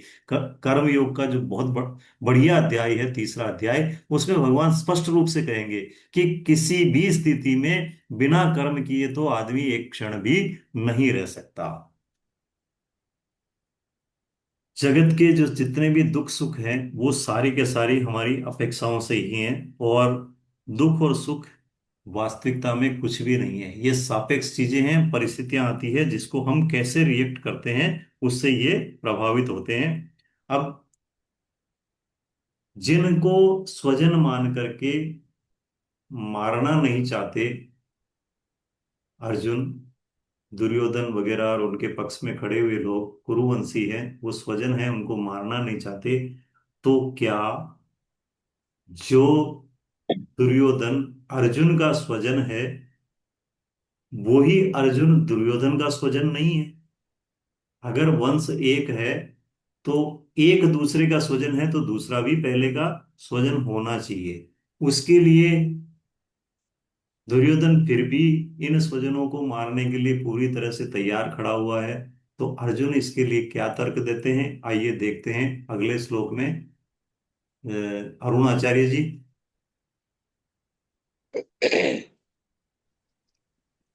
नमस्कार। नमस्ते। यद्यप्येते न पश्यन्ति लोभोपहत चेतसः कुलक्षय कृतं दोषं मित्रद्रोहे च पातकम् कथन्न ज्ञेयमस्माभिः पापाद पापादस्मान्निवर्तितुं कुलक्षय कृतं दोषं प्रपश्यन् प्र- प्रपश्य प्रपश्यद्भिः प्रपश्यद्भिर्जनार्दनम् प्रपश्यद्भिर् जनार्दन। यद्यपि जनार्दन सॉरी यद्यपि लोभ के कारण जिनका विवेक विचार लुप्त हो गया है, ऐसे ये कुल नाश से होने वाले दोष को मित्रों के साथ द्वेष करने से होने वाले पाप को नहीं देखते। तो भी हे जनार्दन, कुल नाश से होने वाले दोष को ठीक ठीक जानने वाले हम लोग इस पाप से निवृत्त होने का विचार क्यों न करें। हरे कृष्णा। अब हरे कृष्ण। यहाँ भी तर्क देते हैं कि दुर्योधन के लिए भले ही मैं स्वजन हूं, मगर दुर्योधन तो का तो विवेक विचार लुप्त हो गया है, यानी कि वो दुर्योधन तो विवेक है ही नहीं इसका। इसलिए वो तो इन चीजों का आकलन नहीं कर पा रहा है कि युद्ध से कितना बड़ा नाश होगा, कुलों का नाश हो जाएगा, मित्रों का साथ के देश हो जाएगा। उस पाप को वो दुर्योधन तो नहीं देख पा रहा है। क्यों नहीं देख पा रहा है? क्योंकि उसका तो विवेक काम नहीं कर रहा है, स्वार्थ से वो अंधा हो गया है। मगर हमारा तो विवेक काम कर रहा है। हम तो कुलनाश से होने वाले दोषों का आकलन कर सकते हैं। हम तो इन सबको ठीक ठीक से जानने वाले हैं। भैया तेरी ही तो मति पे पत्थर पड़े हुए हैं, तू ही तो अपने कर्तव्य को भूला हुआ है इस समय। दुर्योधन तो अपने स्वार्थ के लिए लगा हुआ है, मगर तू वास्तव में अपना कर्तव्य कर्म को भूला हुआ है। यहाँ एक बात कही है अर्जुन ने कि कुल नाश से होने वाले दोष, कुल नाश की बात तो अर्जुन आगे के श्लोक में कर देंगे 40वें और 41वें में, कि कुल का नाश होने से क्या क्या दुष्प्रभाव होते हैं। मित्रों के साथ द्वेष करने से होने वाले पाप को हम नहीं देखते। मित्रों के साथ होने वाले द्वेष से कितना पाप हो सकता है, इसका हमने पिछली बार एक प्रसंग लिया था, द्रुपद और द्रोणाचार्य का। उसी वो मित्रों में द्वेष होने से होने वाले दुष्परिणाम का प्रभाव था। दुर्योधन का तो लोभ रूपी दोष अर्जुन को यहाँ नजर आ रहा है। मगर एक तथ्य और भी है क्योंकि अर्जुन को अपना दोष नजर नहीं आ रहा कि मैं अपना कर्तव्य छोड़ रहा हूं। तो एक तथ्य ये भी है कि जब तक हम दूसरों के दोषों को देखते रहते हैं, हमें अपने दोषों की तरफ नजर नहीं पड़ती। ये बहुत बड़ा सत्य है। और दूसरी बात है, जब तक हम दूसरों के दोषों की तरफ तभी देखते हैं जबकि हमें अपनी अच्छाई का अभिमान होता है। यहाँ अर्जुन को इस बात का अभिमान सा लग रहा है कि मैं धर्म के बारे में ज्यादा अच्छी तरह से जानता हूँ, मेरा विवेक जागृत है, मैं धर्म और अधर्म पे विचार कर सकता हूँ। मगर ये मोहित होने की निशानी है और ये मताग्रह की निशानी है। एक बार अर्जुन ने जो डिसाइड कर लिया कि मुझे इनको नहीं मारना है, मुझे इनको इनसे युद्ध नहीं करना है, तो सारी चीजें, सारे तर्क वो जो बुन रहा है वो इसी तथ्य के इर्द गिर्द बुन रहा है कि येन केन प्रकारेण मैं भगवान श्री कृष्ण को संतुष्ट कर दूं, कि ताकि कि वो कह दे कि हाँ भाई, तू तेरी बात बिल्कुल सही है, तुझे युद्ध से हट जाना चाहिए। अपनी कर्तव्य परायणता पलायनता को वो नहीं देख पा रहा है। आतताई को मारने से होने वाले पाप को वो देख पा रहा है। तो अब अगले श्लोक में अर्जुन अपना नया तर्क क्या दे रहे हैं। कुल नाश की बात करी, तो कुल का नाश होने से क्या क्या नुकसान हो सकते हैं, इसके बारे में अर्जुन लिखना चाह रहे हैं। मैं पढ़ती हूँ सर। जी पढ़िए। अधर्म अभिभवात कृष्णा प्रदुष्यन्ति एक कुल। इससे पहले वाला मैडम, इससे पहले वाला, कुल क्षये हाँ प्रणश्यन्ति। जी, हाँ जी। कुल क्षये प्रणश्यन्ति कुल धर्मा सनातना धर्मे नष्टे कुलम कृतस्य धर्मो अभिभवत्युत। कुल का नाश होने पर सनातन कुल परंपरा नष्ट हो जाती है और इस तरह शेष कुल भी अधर्म से प्रवृत्त हो जाते हैं। इसके आगे वाला भी पढ़ दीजिए। अधर्म अधर्मा विभव कृष्ण। अधर्मा अभिभवत् कृष्ण प्रदुष्यन्ति कुल स्त्रय स्त्रीषु दृष्टासु वार्ष्णे जायते वर्ण संकर है। हरे हरे कृष्णा। अब ये ये कृष्ण नहीं, जब रहने दीजिए, उसको रहने दीजिए, थोड़ा सा अलग है उसकी भाषा, अलग थोड़ी है। अलग अलग है उसकी हाँ, भाषा। अच्छा अच्छा। कुल क्षय के क्या क्या दोष हैं, अर्जुन बता रहे हैं। कुल क्षय के दोष क्या है। हमारा जो कुल धर्म है, सनातन कुल धर्म है। कुल में परंपरा से चली हुई जो श्रेष्ठ मर्यादाएं हैं, वो उनको कुल धर्म कहा जाता है। जब ऋषि मुनियों ने धर्म की व्यवहारिक व्याख्या की थी, जिन्हें की स्मृति के नाम से संकलित किया गया है, जो हमारी रोजमर्रा के दैनिक कार्य हैं, उनको हमें किस तरीके से संपादित किया जाना चाहिए, उनकी एक व्यवस्था बनाई, ताकि हम लोग उन व्यवस्था के तहत काम करते हुए अपना उत्थान कर सकें, सभी लोग समानता से परस्पर एक दूसरे के सहयोग से जी सकें। इसके लिए जो व्यवस्था बनाई है या परंपराएं बनाई है, उनको कुल धर्म और जाति धर्म का नाम दिया है। अर्जुन ये कह रहे हैं कि अगर हमारे कुल का क्षय हो जाएगा, जैसा कि स्पष्ट है, युद्ध अगर होगा तो निश्चित रूप से कुलों का क्षय हो जाएगा।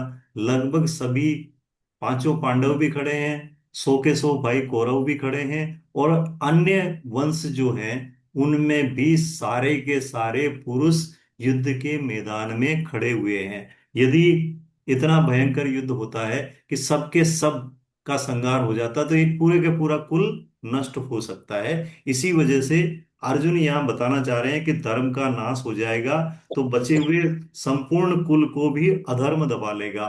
कैसे दबाएगा कि पुरुष अगर नष्ट हो जाएंगे और छोटे छोटे बच्चे ही रहेंगे, तो बड़े बूढ़े नहीं रहेंगे, तो कुल धर्मों को बताने वाले, परंपराओं को बताने वाले जिंदा ही नहीं रहेंगे।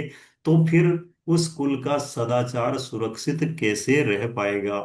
अगर सदाचार सुरक्षित नहीं रहा तो परिवारों में उच्छृंखलता आ जाएगी, जानकारों की कमी रहने का प्रभाव ये होगा कि कुल धर्म नष्ट हो जाएगा। और धर्म नष्ट हो जाता है तो स्वेच्छाचारिता आ जाती है, और ये हम सब जानते हैं कि जहां स्वेच्छाचारिता आ जाती है, यानी कि मैं ये करूं चाहे मैं वो करूं, मेरी मर्जी, ये वाला भाव आ जाता है, तो उस समय पतन होना अवश्यम भावी होता है, क्योंकि वो बिना नियंत्रण के हो जाते हैं। इसके बाद 41वें श्लोक में अर्जुन कहते हैं अपना तर्क को आगे बढ़ाते हुए कि जब अधर्म बढ़ जाएगा, यानी कि जानकार लोग नहीं रहेंगे, तो काम तो करेंगे ही करेंगे लोग। अगर धर्म की जानकारी नहीं है, धर्म के मार्ग पे नहीं चलेंगे, तो अधर्म के मार्ग पे चलेंगे। तो इसी चीज को आगे बढ़ाते हुए अर्जुन कहते हैं कि अधर्म अधिक बढ़ जाएगा तो फिर कुल की स्त्रियां दूषित हो जाएगी। दो चीजें हैं इसकी वजह से अर्जुन ने ये बात कही है। और हे वार्ष्णेय, स्त्रियों के दूषित होने से वर्ण संकर उत्पन्न होते हैं। वार्ष्णेय संबोधन दिया है भगवान को अर्जुन ने। वृष्णि वंश के हैं भगवान श्री कृष्ण। भगवान श्री कृष्ण ने अवतार लिया है वृष्णि वंश में। तो एक तरह से अर्जुन ये संकेत करना चाह रहे हैं कि आप भी तो वृष्णि वंश के हैं, आप भी तो इन कुल धर्मों को, जाति धर्मों को जानने वाले हैं। फिर आप इस तरह का काम करने से मुझे क्यों नहीं रोक रहे हैं? मुझे परमिशन दीजिए कि मैं इससे हट जाऊं, ताकि ये कुल धर्म, जाति धर्म और कुल नष्ट नहीं हुए। और यहाँ एक बात और कर रहे हैं वो, कि दूषित हो जाएगी स्त्रियां और वर्ण संकर उत्पन्न हो जाएंगे। मर्यादा के अभाव में, अधर्म के बढ़ने से कुल की परंपरागत जो पवित्रता है वो नष्ट हो जाती है। एक तरह से अगर देखा जाए, ऊपरी दृष्टि से देखा जाए, तो लगेगा कि अर्जुन दोषारोपण कर रहे हैं, मगर ये दोषारोपण नहीं है। ये अधर्म की वजह से, अश्रद्धा हो जाने की वजह से, श्रद्धा नहीं रहने की वजह से मनुष्य अपने वास्तविक जो कर्तव्य है वो भूल जाता है, और जो विधि निषेध है, जो परंपराएं हैं, उनको पालन नहीं कर पाता है। तो इसकी वजह से धर्म का आधार ही समाप्त हो जाता है। और जहां जिस कुल में धर्म का आधार समाप्त हो जाता है, फिर प्रकृति का संयोग हमें स्वाभाविक ही पतन के रास्ते पर ले जाता है। इसके लिए बहुत अधिक प्रयास करना पड़ता है। तभी अर्जुन ने यह तर्क दिया है कि अगर कुल को नष्ट होने से बचाएंगे, तो ये सारे जो पतन होने वाले हैं वो पतन नहीं हो पाएंगे। दूसरी बात एक और कही है, स्त्रियां दूषित हो जाएगी। इसमें एक भाव संतों का और भी है, टीका में भी है, स्वामी जी भी कहते हैं कि जब पुरुष सारे ही समाप्त हो जाएंगे किसी एक वंश के, तो फिर स्त्रियों को अन्य वंशों के पुरुषों से उनका संपर्क होएगा, और इससे दूषित होने और वर्ण संकर होने की स्थिति आ सकती है। तो इन्हीं चीजों को, इन्हीं तर्कों को इंडिकेट करते हुए, भगवान के सामने रखते हुए अपनी बात को अर्जुन लगातार कहे जा रहे हैं। और हर श्लोक में, हर तर्क में ये स्पष्ट होता जा रहा है कि वो मोहित अवस्था में है। इन दो श्लोकों से भी ये चीज हम स्पष्ट कर सकते हैं कि वो मोहित अवस्था में है। क्यों? कैसे कैसे मानेंगे इसको? क्योंकि ये तर्क तो हमको बहुत बढ़िया लग रहे हैं, और मैंने भी अभी तक इन तर्कों के सपोर्ट में ही सारी बातें करी है कि वास्तविकता यही है कि कुल नहीं रहेगा तो नष्ट हो जाएगा। वास्तविकता ये नहीं है जैसा कि ऊपरी तौर पर लग रही है। ये सही है कि प्रकृति स्वतः पतन के मार्ग पर जाती है, और उसके उत्थान के लिए हमको परिश्रम करना पड़ता है। और ये भी सही है कि यदि हम धर्म नहीं करेंगे तो हम अधर्म करेंगे, अर्थात हमारा जो मन है स्वतः हमको पतन की ओर ले जाता है। किंतु ये भी सबसे बड़ा तथ्य है कि एक मनुष्य योनि ही एक ऐसी योनि है जिसमें कि स्पष्ट विवेक दिया हुआ है। स्पष्ट विवेक की कसौटी पे हमको हर बात को कसना पड़ेगा। कोई भी निर्णय लेने से पहले किसी भी प्रकार का, और बड़े आदमियों के लिए तो, जिनको फॉलो करने वाले बहुत लोग होते हैं, उनकी तो जिम्मेदारी और अधिक होती है। यदि जो नायक का रूप रखते हैं या नायक की पोजीशन पे हैं, लीडर की पोजीशन पे हैं, अगर वो ही गलत काम कर देंगे, जैसे कि अर्जुन है, महायोद्धा है, वो ही अगर युद्ध छोड़ करके भाग जाएंगे, तो पीछे बाकी लोगों का क्या होगा? तो नायक को की विशेष जिम्मेदारी आ जाती है। और मनुष्य होने के नाते, कर्मयोनि होने के नाते, क्षत्रिय होने के नाते और राजा का अंश होने के नाते अर्जुन की विशेष जिम्मेदारी थी कि वो युद्ध के मैदान में पूर्ण क्षमता से खड़ा रहे। और क्षत्रिय की एक और जिम्मेदारी होती है, 18वें अध्याय में हम देखेंगे कि क्षत्रिय के क्या क्या धर्म है, क्या क्या कर्तव्य कर्म है। तो उसका ये भी कर्तव्य है कि धर्म की स्थापना रहे, अधर्म नहीं रहे। चलिए अब आगे और क्या तर्क देते हैं, आगे देखते हैं। रमेश अग्रवाल जी। हाँ जी सर, हरे हरे कृष्णा। कृष्णा। 42वां श्लोक। शंकर 42वां सर। हाँ हाँ, यही है यही। शंकरो नरकाये पतन्ति पितरो योषाम उत्तरम। वर्ण संकर कुल घातियों को और कुल को नरक में ले जाने वाला ही होता है। साधु इन कुल घातियों के पितर भी अपने स्थान से विनष्ट। हरे कृष्णा। वर्ण संकर जो होते हैं, दो अलग अलग वर्णों के मेल से उत्पन्न संतान को यहाँ वर्ण संकर एक तरह से कहा गया है। हालांकि वर्ण संकर क्या होते हैं उसके बारे में भी अपन बात करेंगे, वास्तविक वर्ण संकर कौन है उसकी भी अपन बात करेंगे। हमारा वर्ण क्या है, हम हैं भगवान के वर्ण के, भगवान के अंश हैं, तो हमारा वर्ण है भगवान के वर्ण का। और हमारा काम है भगवान की आज्ञा का पालन करना, अपने अंशी की सेवा करना। यदि हम भगवान से विमुख हैं तो हम असली वर्ण संकर हैं, और यदि हम भगवान के सम्मुख हैं तो बाकी सारी चीजें गौण हो सकती है। दूसरी चीजें, वर्ण संकर कुलघातियों को और कुलों को नरकों की ओर ले जाने वाला होता है। क्यों होता है? क्योंकि वर्ण संकर को उस कुल के, उस जाति के धर्मों का पता नहीं रहेगा, और उन जाति के और उस कुल के धर्मों के पालन करने में उसको रुचि भी नहीं रहेगी। पहली बात तो वो जानेंगे नहीं, दूसरी बात बताने वाले नहीं रहेंगे, और तीसरी बात उनमें श्रद्धा की कमी रहेगी, इसलिए मानने की भी इच्छा नहीं रहेगी। और शास्त्र विधि से भी अधिकार नहीं रहने की वजह से यहाँ जो एक बात लिखी है, श्राद्ध और तर्पण न मिलने से इन कुलघातियों के पितर भी अपने स्थान से गिर जाते हैं।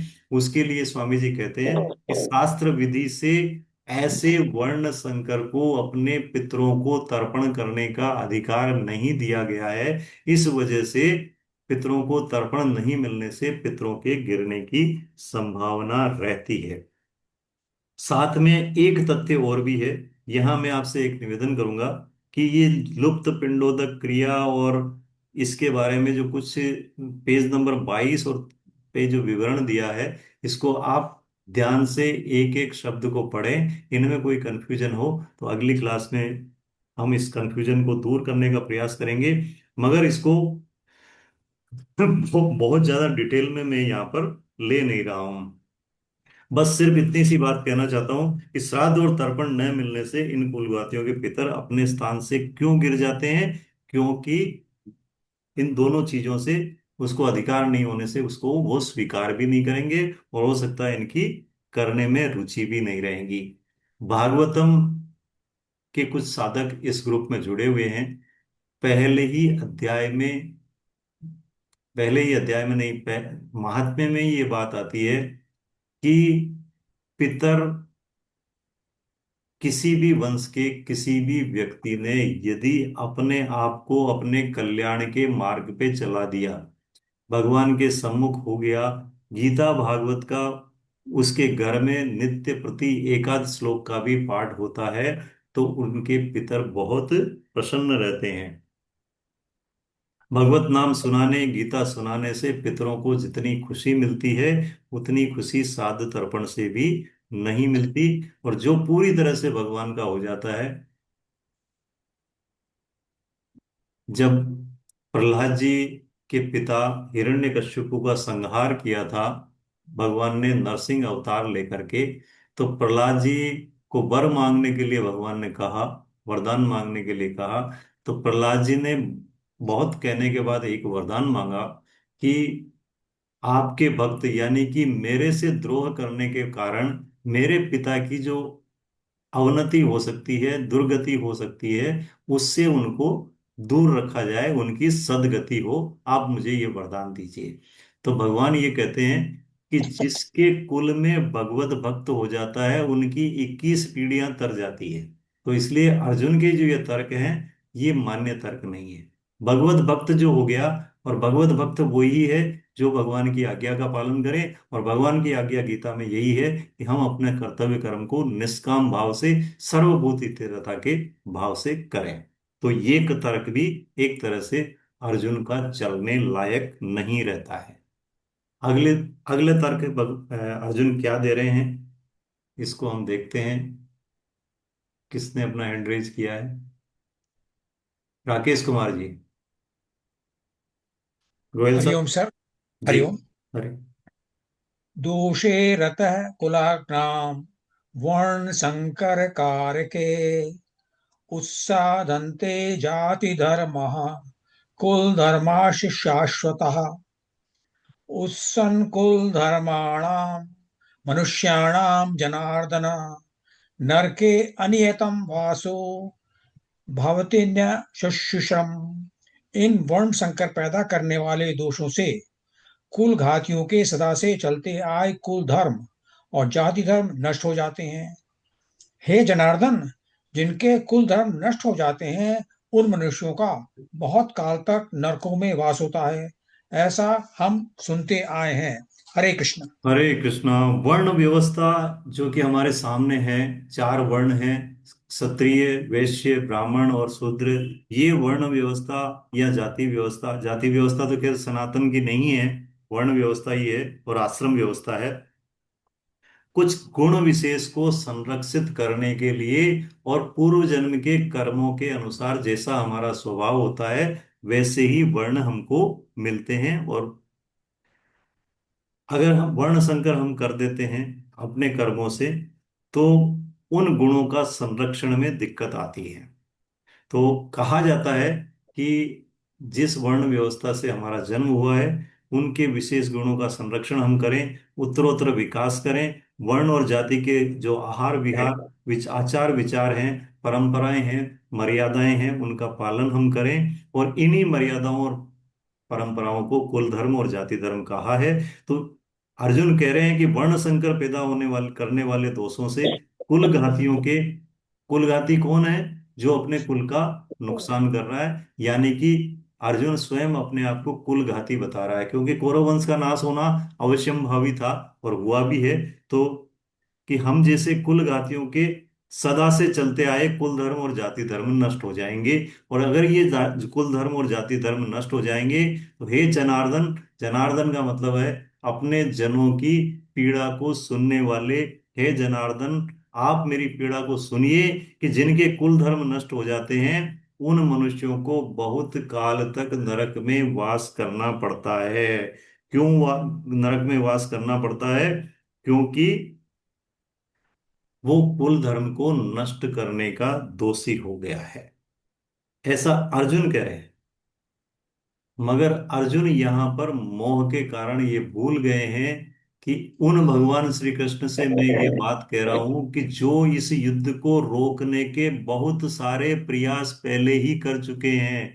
इवन 5 ग्राम दे देने का, 5 भाइयों को एक एक गांव दे देने का, इतने बढ़िया लंबे चौड़े राज्य के स्थान पे 5 ग्राम दे देने का प्रस्ताव तक रख चुके हैं। सारे प्रयास दुर्योधन द्वारा उनके विफल किए जा चुके हैं, और सारे प्रयास विफल होने के बाद ही युद्ध के मैदान में आमने सामने खड़े हुए हैं। पहले तो दोनों ही पक्ष बड़े उतावले थे। अब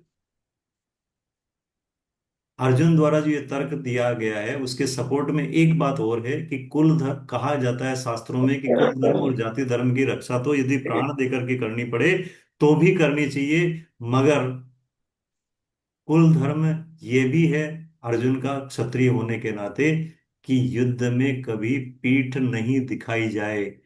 स्वतः धर्म के रूप में जो युद्ध प्राप्त हुआ है, उससे मुंह नहीं मोड़ा जाए।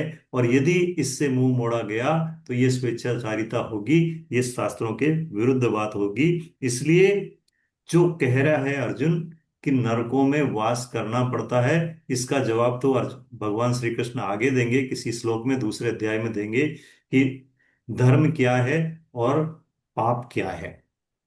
अभी हम देखते हैं आगे अर्जुन अपना अगला तर्क क्या हमारे सामने लाते हैं। और आपकी टीका में दो बहुत अच्छे उदाहरण दिए हैं धर्म पालन के लिए। हम सब, अधिकांश लोग हमारे में से राजस्थान के हैं, तो राजस्थान के इतिहास में पन्नाधाय की कथा आती है। राजकुंवर को बचाने के लिए जब बलबीर उदय सिंह को मारने के लिए आ रहा था, तो उदय सिंह को हटा करके उसके बिस्तर पे पन्नाधाय अपने बेटे को सुला देती है, और बलबीर जो उसको मारने आता है उसके बेटे को मार जाता है। मगर वो माँ अपने राजा के पुत्र को बचाने के चक्कर में अपने बेटे का संहार होते हुए देख करके भी कुछ भी नहीं चिल्लाती, आवाज भी नहीं करती। वो राजवंश की रक्षा करने के लिए, कर्तव्य की रक्षा करने के लिए हंसते हंसते अपने पुत्र की बलि दे देती है। गुरु गोविंद सिंह जी के दो पुत्रों को जिंदा दीवार में चुनवा दिया गया, वो भी धर्म की रक्षा के लिए ही था। बीएन विजय जी।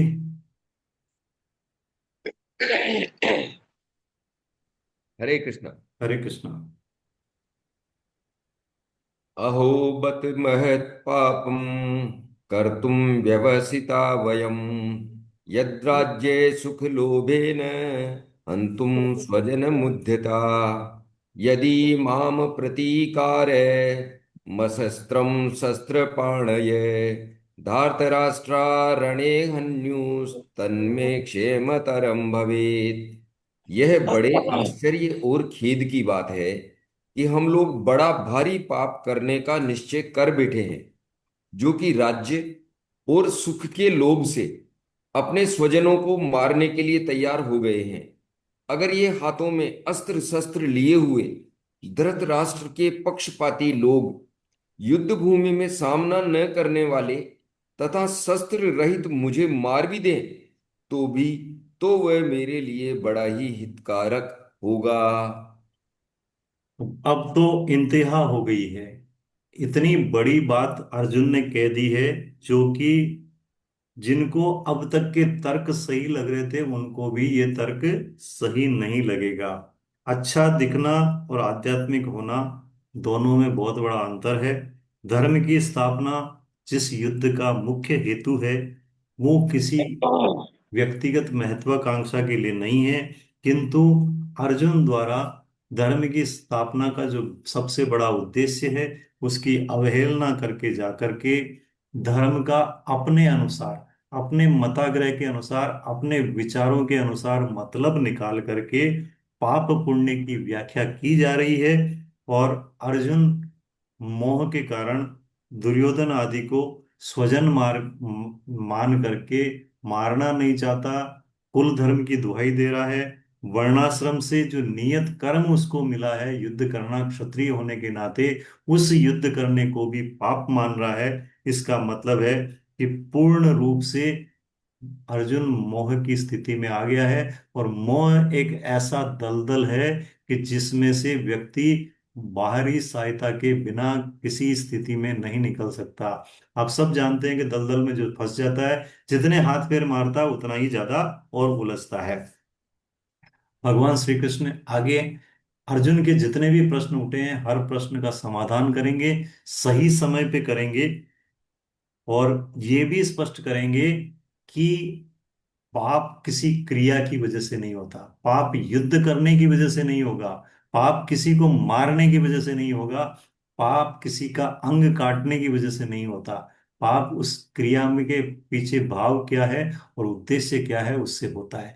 किसी का पैर में गैंग्रीन हो गया, फोड़ा हो गया, डॉक्टर उसे काटेगा तो उसको पाप नहीं लगेगा, क्योंकि वो उसके भले के लिए है। वही अगर कोई दूसरा व्यक्ति तलवार लेकर के दुश्मनी के कारण किसी का पैर काट देगा तो उसको पाप लगेगा। सीमा पे खड़ा हुआ सैनिक अपनी गोलीबारी से साम दुश्मन के कितने ही सैनिकों को मार दे, उसको पाप नहीं लगेगा। किंतु अगर वही सैनिक आम जनता के बीच में जाकर के एक भी व्यक्ति को मार देता है अपने स्वार्थ की वजह से, तो उसको पाप लगेगा। यानी कि भाव क्या है और उद्देश्य क्या है, उद्देश्य अगर लोक हित का है, धर्म की स्थापना का है, देश की रक्षा का है, समाज की उन्नति का है, तो पाप नहीं लगेगा। और उद्देश्य अगर अपना और सिर्फ अपना स्वार्थ है, तो निश्चित रूप में उस क्रिया में पाप लगेगा। इस मताग्रह को समझने की आवश्यकता है। अब अर्जुन की ऐसी स्थिति आ गई है कि महायोद्धा अतिरथी होते हुए भी वो अपना प्रतिकार तक नहीं करना चाहता, अपनी स्वरक्षा भी नहीं करना चाहता। इसीलिए वो कह रहा है कि अस्त्र शस्त्र लिए हुए धृतराष्ट्र के ये सहयोगी, धृतराष्ट्र मतलब अन्यायपूर्वक जमीन का हरण करने वाले, अन्यायपूर्वक लोगों की, दूसरों की संपत्ति को हरने वाले ये लोग यदि युद्ध भूमि में खड़े हुए और इनका सामना करने को मैं अनिच्छुक, मेरे को अगर मार भी डालेंगे तो भी मुझे कोई दिक्कत नहीं है। मुझे तो ऐसा लगता है कि मुझे तो इसके बाद भी स्वर्ग मिल जाएगा, क्योंकि मैंने अहिंसा का पालन किया है। मगर युद्ध में पीठ दिखाना, युद्ध में हथियार डाल देना, कर्तव्य कर्म से विमुख होना, अधर्म का पक्ष देना है। भगवान आगे स्पष्ट करेंगे कि इससे तुझे धर्म नहीं होगा बल्कि पाप लगेगा। इस अध्याय के आखिरी श्लोक पे आते हैं। चक्रवर्ती अग्रवाल साहब, अब क्या करते हैं अर्जुन, आप बताएं, भजन कीजिए।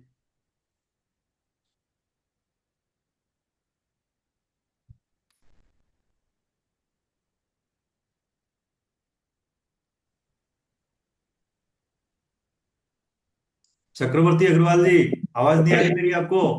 वाचन आपको करना है। हरे कृष्णा सर, हरे हरे कृष्णा। कृष्णा। बहुत देर से आज हैंड रेज किया हुआ है आपने।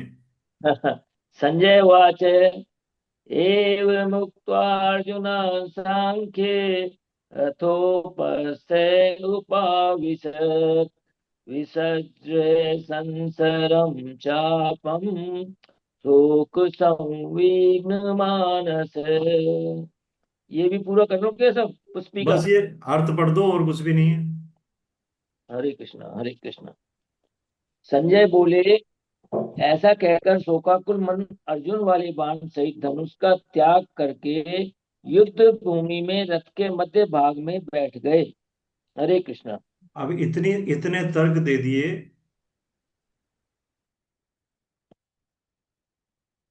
अर्जुन ने इतने तर्क दे दिए, और लगता है कि अर्जुन की बात अब पूरी हो गई है। तो अर्जुन अपना धनुष बाण सहित छोड़ देते हैं और रथ के मध्य भाग में, पीछे के भाग में जहां भी बैठना है उनको बैठ जाते हैं। तो यहाँ धनुष त्याग देने का मतलब है कर्तव्य से पूर्ण रूप से विमुख हो जाना, अपने नियत कर्मों को छोड़ देना, अपनी जिम्मेदारियों से भाग जाना, अनिर्णय की स्थिति में आकर के, डिसीजन पैरालिसिस की स्थिति में आकर के बैठ जाना, ये सारे जो लक्षण हैं, ये सीवियर डिप्रेशन के लक्षण हैं। ऐसी स्थितियां हम सबके जीवन में आती है। ये सिर्फ अर्जुन के साथ नहीं हो रहा है। और अगर सिर्फ अर्जुन के साथ हो रहा होता तो इस अध्याय में 47 श्लोक वेद जो लिखे हैं वेद व्यास जी महाराज ने, उतने श्लोक आ नहीं पाते। इतना विस्तार से अर्जुन की कही हुई बातों को यहाँ नहीं रखते, यदि हम इनसे अपने आप को रिलेट करवाने में सक्षम नहीं होते। ऐसी स्थिति हम सबके जीवन में, हम सब अपने कर्तव्य से भागने के लिए, अनिर्णय की स्थिति में कर्तव्य को नहीं पहचान पाने के कारण कई तरह के बहाने बनाते हैं। पहले तो मैं तर्क शब्द काम ले रहा था, अब स्पष्ट रूप से कह रहा हूं कि हम कई तरह के बहाने बनाते हैं कि ये न के न प्रकारेण मेरे सामने जो ये आया हुआ काम है, इससे मुझे किसी न किसी तरह से मुक्ति मिल जाए। मगर मुक्ति वास्तविकता में हमको नहीं मिल पाती और हम और उसमें उलझ जाते हैं। ऐसी स्थिति का सामना करने की शक्ति हमें श्री मद् भगवत गीता से मिलती है। इन परिस्थितियों में, जो कि प्रतिकूल परिस्थितियां हैं, हमको भगवान का आश्रय नहीं छोड़ना चाहिए। भगवान का आश्रय नहीं छोड़ना चाहिए का तात्पर्य है, गीता में जो भगवान की वाणी है, भगवान ने जो निर्देश आदेश हमको दिए हैं, उनका आश्रय नहीं छोड़ें। विवेक का इस्तेमाल करते हुए, रणनीति बना करके, पूर्ण हौसला रखते हुए उन स्थितियों से हम लड़ें। और सबसे बड़ी बात, इस अध्याय से हम ये सीख सकते हैं कि हम अपनी बात पर अड़े नहीं रहें। खुले दिल से सामने वाला क्या बात कह रहा है उस बात पे भी ध्यान देवें। अभी पिछली एक क्लास की बात है, फिजिकल क्लास की बात है, कि ऐसे ऐसे क्वेश्चन आए हैं जिनका कि इन चीजों से कोई रिलेशन नहीं है। तो मताग्रह का मतलब ये होता है कि उन चीजों में हम नहीं उलझे। अब जैसे किसी के मन में ये प्रश्न आ जाए कि साहब गीता सबसे पहले धृतराष्ट्र को क्यों सुनने को मिली, तो क्या इससे इस प्रश्न का अगर उत्तर नहीं मिले तो इससे गीता का महत्व कम हो जाएगा? गीता का महत्व तो इससे कम नहीं होगा ना। कि अगर किसी को इस प्रश्न का जवाब समझ में नहीं आता कि क्यों धृतराष्ट्र में ऐसा क्या था जो सबसे पहले गीता उसको सुनने को मिली, हो सकता है उसका प्रारब्ध रहा हो, मगर उससे उसने कोई फायदा नहीं लिया, इसलिए इस प्रश्न का कोई महत्व नहीं है। महत्व इस बात का है कि हम इस चीज को किस तरह से एक्सेप्ट कर रहे हैं, हम अपने कर्तव्य को पालन कितनी जिम्मेदारी से करना चाहते हैं, हम भगवान की बात पर कितना अधिक विश्वास रखते हैं, कितनी श्रद्धा उस पर रखते हैं। मताग्रह जब तक रहेगा, हमारे निर्णय मन माने होंगे, भले ही हमें शास्त्र की बात याद होगी, मगर उस शास्त्र की बात का भी हम अपने हिसाब से मतलब निकाल देंगे। और मताग्रही की सबसे बड़ी बात ये होती है कि अगर मताग्रही ने किसी के सामने अपनी परेशानी भी रख दी ना, तो भी वो सामने वाले से अपनी परेशानी के हिसाब से जैसा वो सोच रहा है वैसा ही जवाब चाहिए उसको होता है। शास्त्र की बात पढ़ते हुए भी हम उतनी ही बातों को ग्रहण उनमें से कर पाते हैं जो कि मताग्रह है। और मताग्रह मैंने कई बार बोल दिया, मगर इसका मतलब आपको ये समझना है कि मताग्रह वो है जो कि हमने किसी कारण से डिसाइड कर लिया। मैंने अगर डिसाइड कर लिया कि मुझे तो भीलवाड़ा से अगर जयपुर जाना है तो मैं इस रास्ते से ही जाऊंगा, तो भले ही मुझे कई लोग समझा दे कि भैया इस रास्ते पे टाइम ज्यादा लगेगा, रास्ता खराब है, तू इस रास्ते से जा, मगर मेरे समझ में नहीं आएगी कि मैं तो नहीं भाई, मैं तो इसी रास्ते से जाऊंगा। तो ये मताग्रह है। और मताग्रह और मोह है, दोनों ही एक दूसरे से रिलेटेड है। अगर मोहित है और मताग्रही है तो फिर वो मोह के कारण मताग्रह के अनुसार ही चलेगा। और मताग्रह से निकलने के लिए भी बाहरी सहायता की आवश्यकता होती है। इस पूरे अध्याय में अर्जुन ने अपनी बात कही है। आपने देखा होगा कि 25-26वें श्लोक से जब से अर्जुन बोलने लगे हैं, वैसे तो 21वें श्लोक से ही बोलने लग गए थे, मगर बीच में थोड़ा सा संजय ने बोला, और फिर 28वें श्लोक से अर्जुन धारा प्रवाह बोल रहे हैं। तो इस बीच में भगवान को इतनी बातें कही, मगर भगवान ने एक शब्द भी नहीं बोला। क्यों नहीं बोला? क्या उनके पास इनका जवाब नहीं था या अन्य कोई कारण है? तो सीधी सी बात है, भगवान के पास हर चीज का जवाब है, मगर उसका कारण ये है कि अर्जुन के मन की जो बातें हैं उनको एक बार पूरी तरह से बाहर निकालना चाह रहे हैं। अगर हम अपने शब्दों में बात करें तो अर्जुन की जितनी भी भड़ास है उसको बाहर निकलने का मौका भगवान श्री कृष्ण ने अर्जुन को दिया। पूरा मौका जब दिया, पूरी बात सामने आ गई, तो भगवान के समझ में आ गया कि ऑपरेशन किस जगह से करना है और कहां से इसका इलाज करना प्रारंभ करना है। ये भी हमारे पास एक तरह से संदेश है कि अगर कोई हमको समझदार समझ करके अपनी परेशानी लेकर हमारे पास आता है, तो पहली परेशानी जैसे ही उसने की, और जैसे ईरान और इजराइल आपस में बॉम्बार्डिंग कर रहे हैं वैसे बॉम्बार्डिंग करना शुरू नहीं कर देना है। पहले उसकी समस्या को पूरी तरह से हमको समझना है, समझने के बाद क्या उसका समाधान हो सकता है उसको उसको बताना है। ओम तत्सदिति श्रीमद्भगवद गीतासु उपनिषत्सु ब्रह्म विद्यायाम योग शास्त्रे श्री कृष्णार्जुन संवादे अर्जुन विषाद योगो नाम प्रथमोध्याय। यहाँ हमारा प्रथम अध्याय पूर्ण होता है। अभी समय है तो कुछ श्लोक में दूसरे अध्याय के भी ले लेता हूं। दूसरा जो अध्याय है उसका नाम है सांख्य योग। कर्म योग, सांख्य योग, भक्ति योग, ज्ञान योग, ध्यान योग, जितने भी साधन हैं उन सभी साधनों में विवेक की बहुत बड़ी आवश्यकता होती है।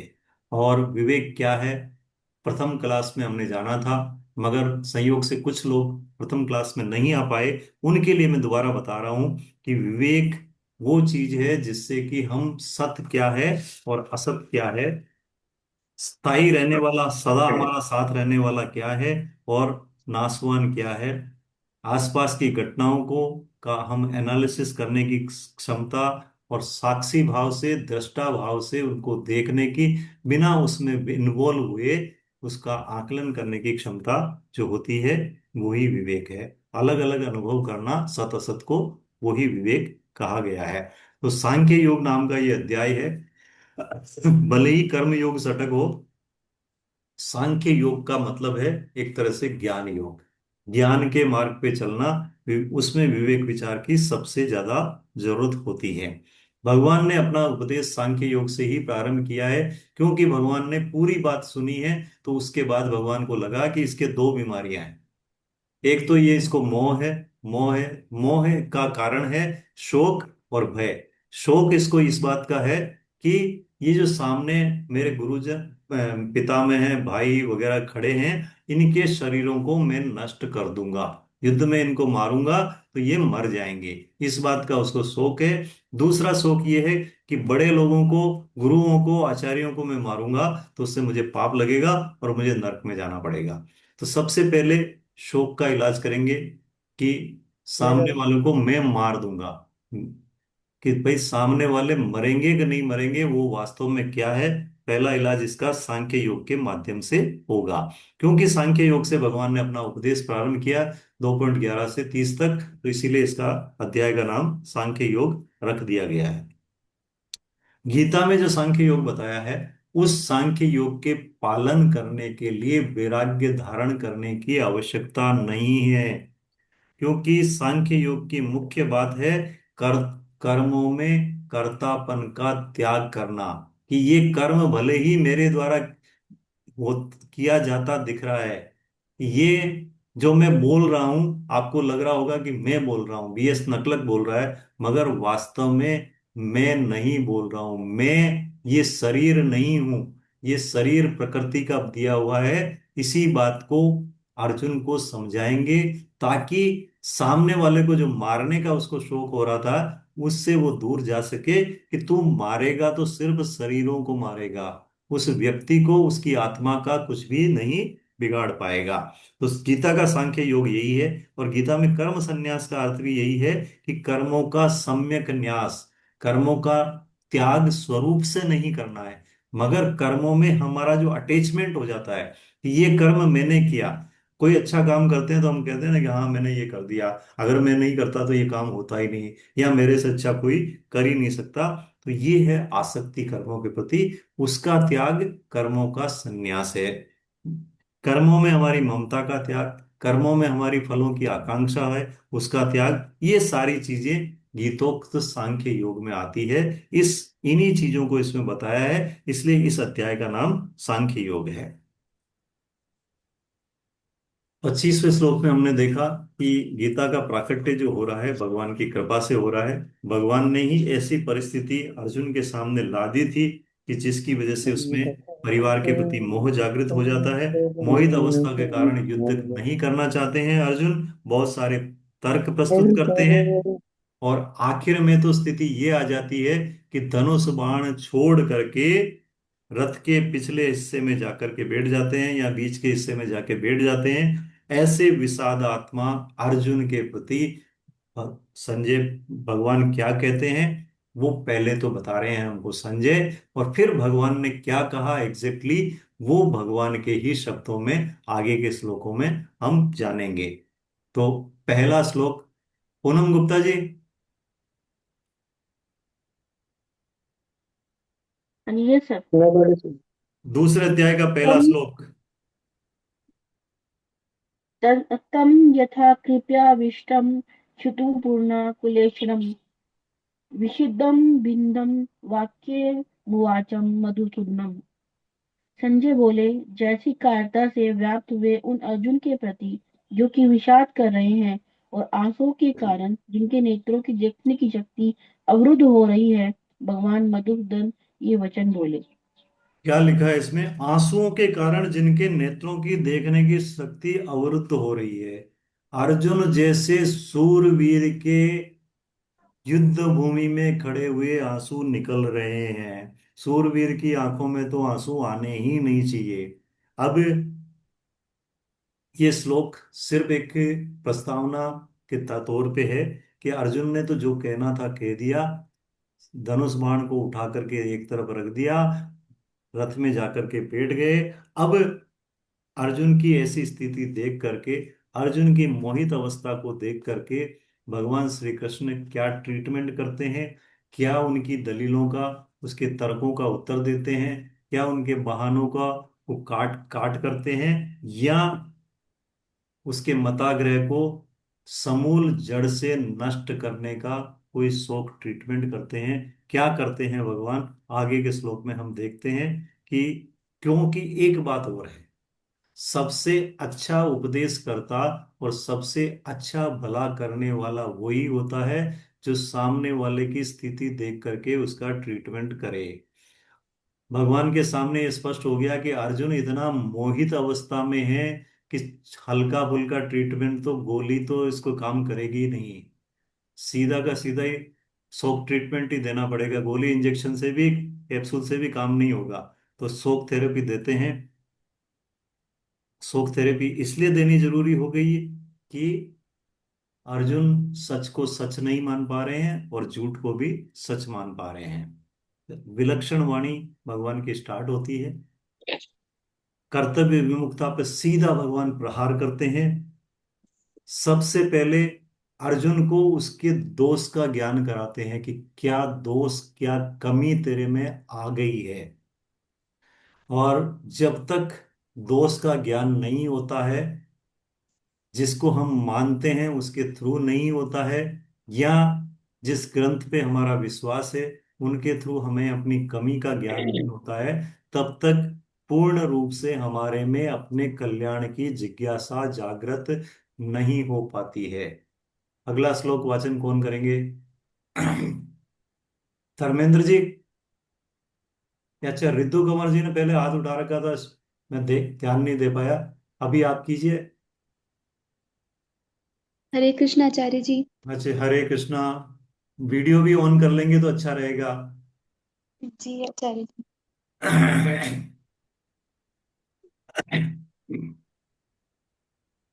कोई बात नहीं, हाँ ठीक है, हो गया।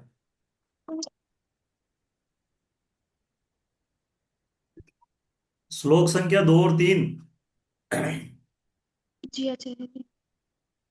तत्सवाकशलमिदं विस्मये समुत्पस्थितम् अनार्यजुम्ब अनार्यजुष्मस्वर्गतीर्थं कर्मन् अनुर्जन अनार्यजुष्म कोई बात नहीं, आगे बढ़ जाइए, जुष्टमस्वर्ग कोई दिक्कत नहीं है।